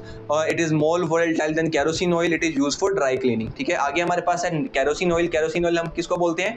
Kerosene oil stands for के जो मिट्टी का तेल होता है। तो केरोसिन ऑयल जो है हमारे पास उसके अंदर कितने होते हैं? C10 to C12 170 to 250 degree Celsius. किस लिए यूज किया जाता है? डोमेस्टिक फ्यूल के तौर पर। और ये MCQs है कि इसका जो स्पेशल ग्रेड है वो यूज किया जाता है एज अ जेट फ्यूल, जो हमारे जहाजों के अंदर जो फ्यूल डलता है। लास्ट के बाद हमारे पास सेकंड लास्ट है diesel oil C13 to C15 250 to 350। बड़ी बड़ी कार्स, बड़े बड़े ट्रक्स के अंदर, इंजन्स के अंदर यूज किया जाता है, जैसे buses, truck, railway engines, tubewell engines और हैवी व्हीकल्स के अंदर। इसके बाद है फ्यूल ऑयल। फ्यूल ऑयल हमारे पास सबसे बेस्ट है C15 टू C18, टेम्परेचर कितने 300 से 400 डिग्री सेल्सियस, और यूज़ किया जाता है शिप्स के अंदर, बॉयलर्स के अंदर और फर्नेसेस के अंदर, यानी कि बड़ी बड़ी फैक्ट्रीज के अंदर इसको यूज़ किया जाता है। जब 400 डिग्री तक टेम्परेचर पहुंच जाता है उसके बाद कुछ ऐसी लिक्विड चीज़ें बच जाती हैं जो कि इसके बाद भी इवेपोरेट नहीं होती, और उसको हम बोलते हैं रेजिडुअल ऑयल। रेजिडुअल क्या होता है? जो कि वेपोराइज नहीं होता इन कंडीशन के अंदर, और 400 से भी ज़्यादा डिग्री के बाद ये जो है इवेपोरेट होता है। तो इसके अंदर 4 फ्रैक्शंस कौन कौन सी हैं? पहला है लुब्रिकेंट, फिर पैराफिन वैक्स, फिर एसफॉल्ट, फिर पेट्रोलियम कोक, यानी कि ये वो चीज़ें हैं जो कि रेजिडुअल ऑयल के में सबसे एंड पर जाकर जो है वो साइड पर होती हैं, सबसे एंड पर जाकर रिफाइन की जाती हैं। इसके बाद अगर हम देखते हैं तो हमारा चैप्टर यहाँ पर कंप्लीट हो चुका है, और ये हमारे पास जो है लास्ट पर इसको आपने एक बार लाजमी से रीड कर लेना है कि सर्दियों में और गर्मियों में और सर्दियों में जो है डीजल की अलग अलग क्वालिटीज़ देखने को मिलती हैं, क्योंकि उसके अंदर नंबर ऑफ कार्बन जो है वो चेंज होते रहते हैं। सो ये बेसिकली हमारा था चैप्टर नंबर 8 केमिकल इंडस्ट्रीज। पूरा चैप्टर हम लोगों ने यहाँ पर कंप्लीट किया, and I am very proud of my self, ठीक है, कि हमने जो है कुछ टाइम के अंदर ही, ठीक है, जस्ट 8 डेज लगे हमें, 8 डेज के अंदर हमने अगर सवा घंटा, ठीक है, 1.5 घंटा पढ़ा सिर्फ, और हमने अपनी केमिस्ट्री की 10th क्लास की पूरी तैयारी, पूरी सिलेबस हम लोगों ने कंप्लीट कर लिया। यहीं पर एक बच्चा है, ठीक है, जो कि पूरा साल लगाएगा अपने स्कूल अकेडमी के साथ स्लोली स्लोली स्लोली स्लोली पढ़ते हुए, और उसके बाद उसको रिवीजन के इतना ज़्यादा टाइम नहीं मिलेगा। जबकि एक वो स्टूडेंट्स हैं जो कि ये वन शॉट्स देखेंगे, यानी कि आप लोग, और आपने सारे अगर वन शॉट्स देखे हैं तो आपके जैसे अगर हम काउंट करें तो एक दिन भी नहीं बनता, ठीक है, ऑलमोस्ट 10 से 15 घंटे के अंदर आपकी पूरी बुक जो है वो रिवाइज होगी। और मैं ये नहीं कह रहा आप एक दिन ही देखो बैठ के, ठीक है, आप हर दिन 8 दिन में 8 चैप्टर्स आप बड़ी इजीली 1.5 से 2 घंटा देकर कंप्लीट कर सकते हो, और आप उन सब बच्चों से टॉप 1% पे आ जाओगे जिनका सिलेबस जो है 8 दिनों के अंदर कंप्लीट हो गया। जब सिलेबस कंप्लीट हो गया देन हम उसकी जो है वो तैयारी करना स्टार्ट करेंगे, उसको याद करना स्टार्ट करेंगे। एटलीस्ट ये नहीं होगा कि हमने अभी तक पढ़ा ही नहीं है, हम लोग पढ़ लिया, अब हम उसको रिवाइज करेंगे। अब हमारे पास पूरा साल है। एक बच्चा जिसके पास सिलेबस करने के लिए पूरा साल है, आपके पास रिवाइज करने के लिए, प्रिपरेशन करने के लिए जो है वो पूरा साल है। सो आप सब बच्चों का बहुत ज़्यादा शुक्रिया, जो बच्चे जिन बच्चों ने पूरी वन शॉट जो है फॉलो किया है और अब तक उनकी जो है सिलेबस कंप्लीट हो गया, ठीक है। ग्लैड टाइडिंग्स टू यू, आप समझो कि आपने ये 8 दिन आपके सबसे बेस्ट गुजरे होंगे, आपने सबसे अच्छा काम किया, ठीक है, अपना ये सिलेबस कंप्लीट करके, ठीक है। I am very proud of you. So मिलते हैं इसी तरह के मजीद वन शॉट्स के अंदर, ठीक है। 9th क्लास के भी हम बनाएंगे, इसके अलावा फिजिक्स के हम भी वन शॉट जो है वो बनाएंगे। सो ये जो सफ़र है ये जारी रहेगा। अगर तो आप मुझे पहली बार देख रहे हो तो मेरा नाम फैज़ान तनवीर है, और मैं इसी तरह के वन शॉट वीडियोज़ बनाता हूँ ताकि आप लोगों के सिलेबस कंप्लीट हो और आपकी तैयारी हो सके, क्योंकि ये बेस्ट वन शॉट्स हैं आप लोगों के पूरे इंटरनेट के ऊपर, पूरे यूट्यूब के ऊपर, ठीक है। और इस चीज़ को मैं आपको प्रूव कर सकता हूँ। और आप जब ये वन शॉट्स देखोगे तो आपकी पूरी सिलेबस की तैयारी होगी, और अल्टीमेटली आप बोर्ड एग्जाम्स के अंदर क्योंकि अच्छा करके आओगे, बिकॉज आपकी रिवीजन ज़्यादा अच्छी तरह हुई होगी और आपने मेरे से पढ़े, ऑफ कोर्स, ठीक है। तो जो मेरे से पढ़ेगा उसके बोर्ड एग्जाम में हाईएस्ट मार्क्स जो है वो कंफर्म है, ठीक है। बस एफर्ट जो है मेरे मुताबिक 100% जो है वो होनी चाहिए। मैं आपकी तरफ अगर एक कदम बढ़ाता हूँ, आप 2 कदम मेरी तरफ बढ़ाओ, ठीक है। यानी कि हम मिलकर आपके बोर्ड एग्जाम में जो है वो हाईएस्ट मार्क्स स्कोर करने में आपकी मदद करेंगे। मिलते हैं नेक्स्ट वीडियो के अंदर। वीडियो पसंद आई हो या पूरी सीरीज पसंद आई हो तो लाजमी से लाइक शेयर सब्सक्राइब मस्ट है। इसके अलावा इंस्टाग्राम पर फॉलो कीजिएगा, फैज़ान तनवीर उसका यूजर नेम है, उस पर भी बहुत इंटरेस्टिंग जो है आपके लिए वैल्यूएबल इंफॉर्मेशन, वैल्यूएबल कंटेंट जो है वो आता रहता है। और आपका कोई क्वेश्चन है तो लाजमी से कमेंट सेक्शन में पूछ सकते हैं। कोई सजेशन देना चाहते हैं तो यू आर मोस्ट वेलकम, आप कमेंट सेक्शन के अंदर आपका ही है और आप वहां पर दे सकते हैं। इसके अलावा अपने दोस्तों के साथ लाजमी से इस सीरीज़ को शेयर करना है। इसकी एक पूरी प्लेलिस्ट बना दी है, आपको लास्ट पर वीडियो के एंड पे भी मिल जाएगी, वीडियो के डिस्क्रिप्शन में भी मिल जाएगी। तो ये पूरी प्लेलिस्ट अब आपके पास जो है वो रेडी हो चुकी है। इसी तरह मजीद वन शॉट्स वीडियोस के लिए लाजमी से इस चैनल को फॉलो करना आप लोगों ने। मिलते हैं नेक्स्ट वीडियो के अंदर, तब तक के लिए टेक केयर, सी या। और भूलना नहीं है कि हम लोग एक ही गोल के पीछे हैं कि हम लोगों ने आपके बोर्ड एग्जाम के अंदर हाईएस्ट मार्क्स जो है वो लेकर आने हैं। तो लाजमी से इस जर्नी के अंदर जो है मेरा साथ दीजिएगा। मिलते हैं नेक्स्ट वीडियो के अंदर, तब तक के लिए टेक केयर, सी या, अल्लाह हाफिज। रेडी करते हैं तो सोलवेज प्रोसेस है।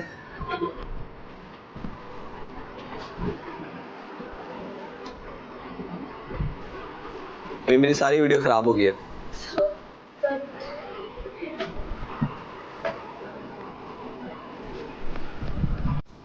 चलो दरवाजा बंद करते हैं। अच्छा ऐसे नहीं, आप बीच में जो रुकोगे ना। अल्लाह हाफिज।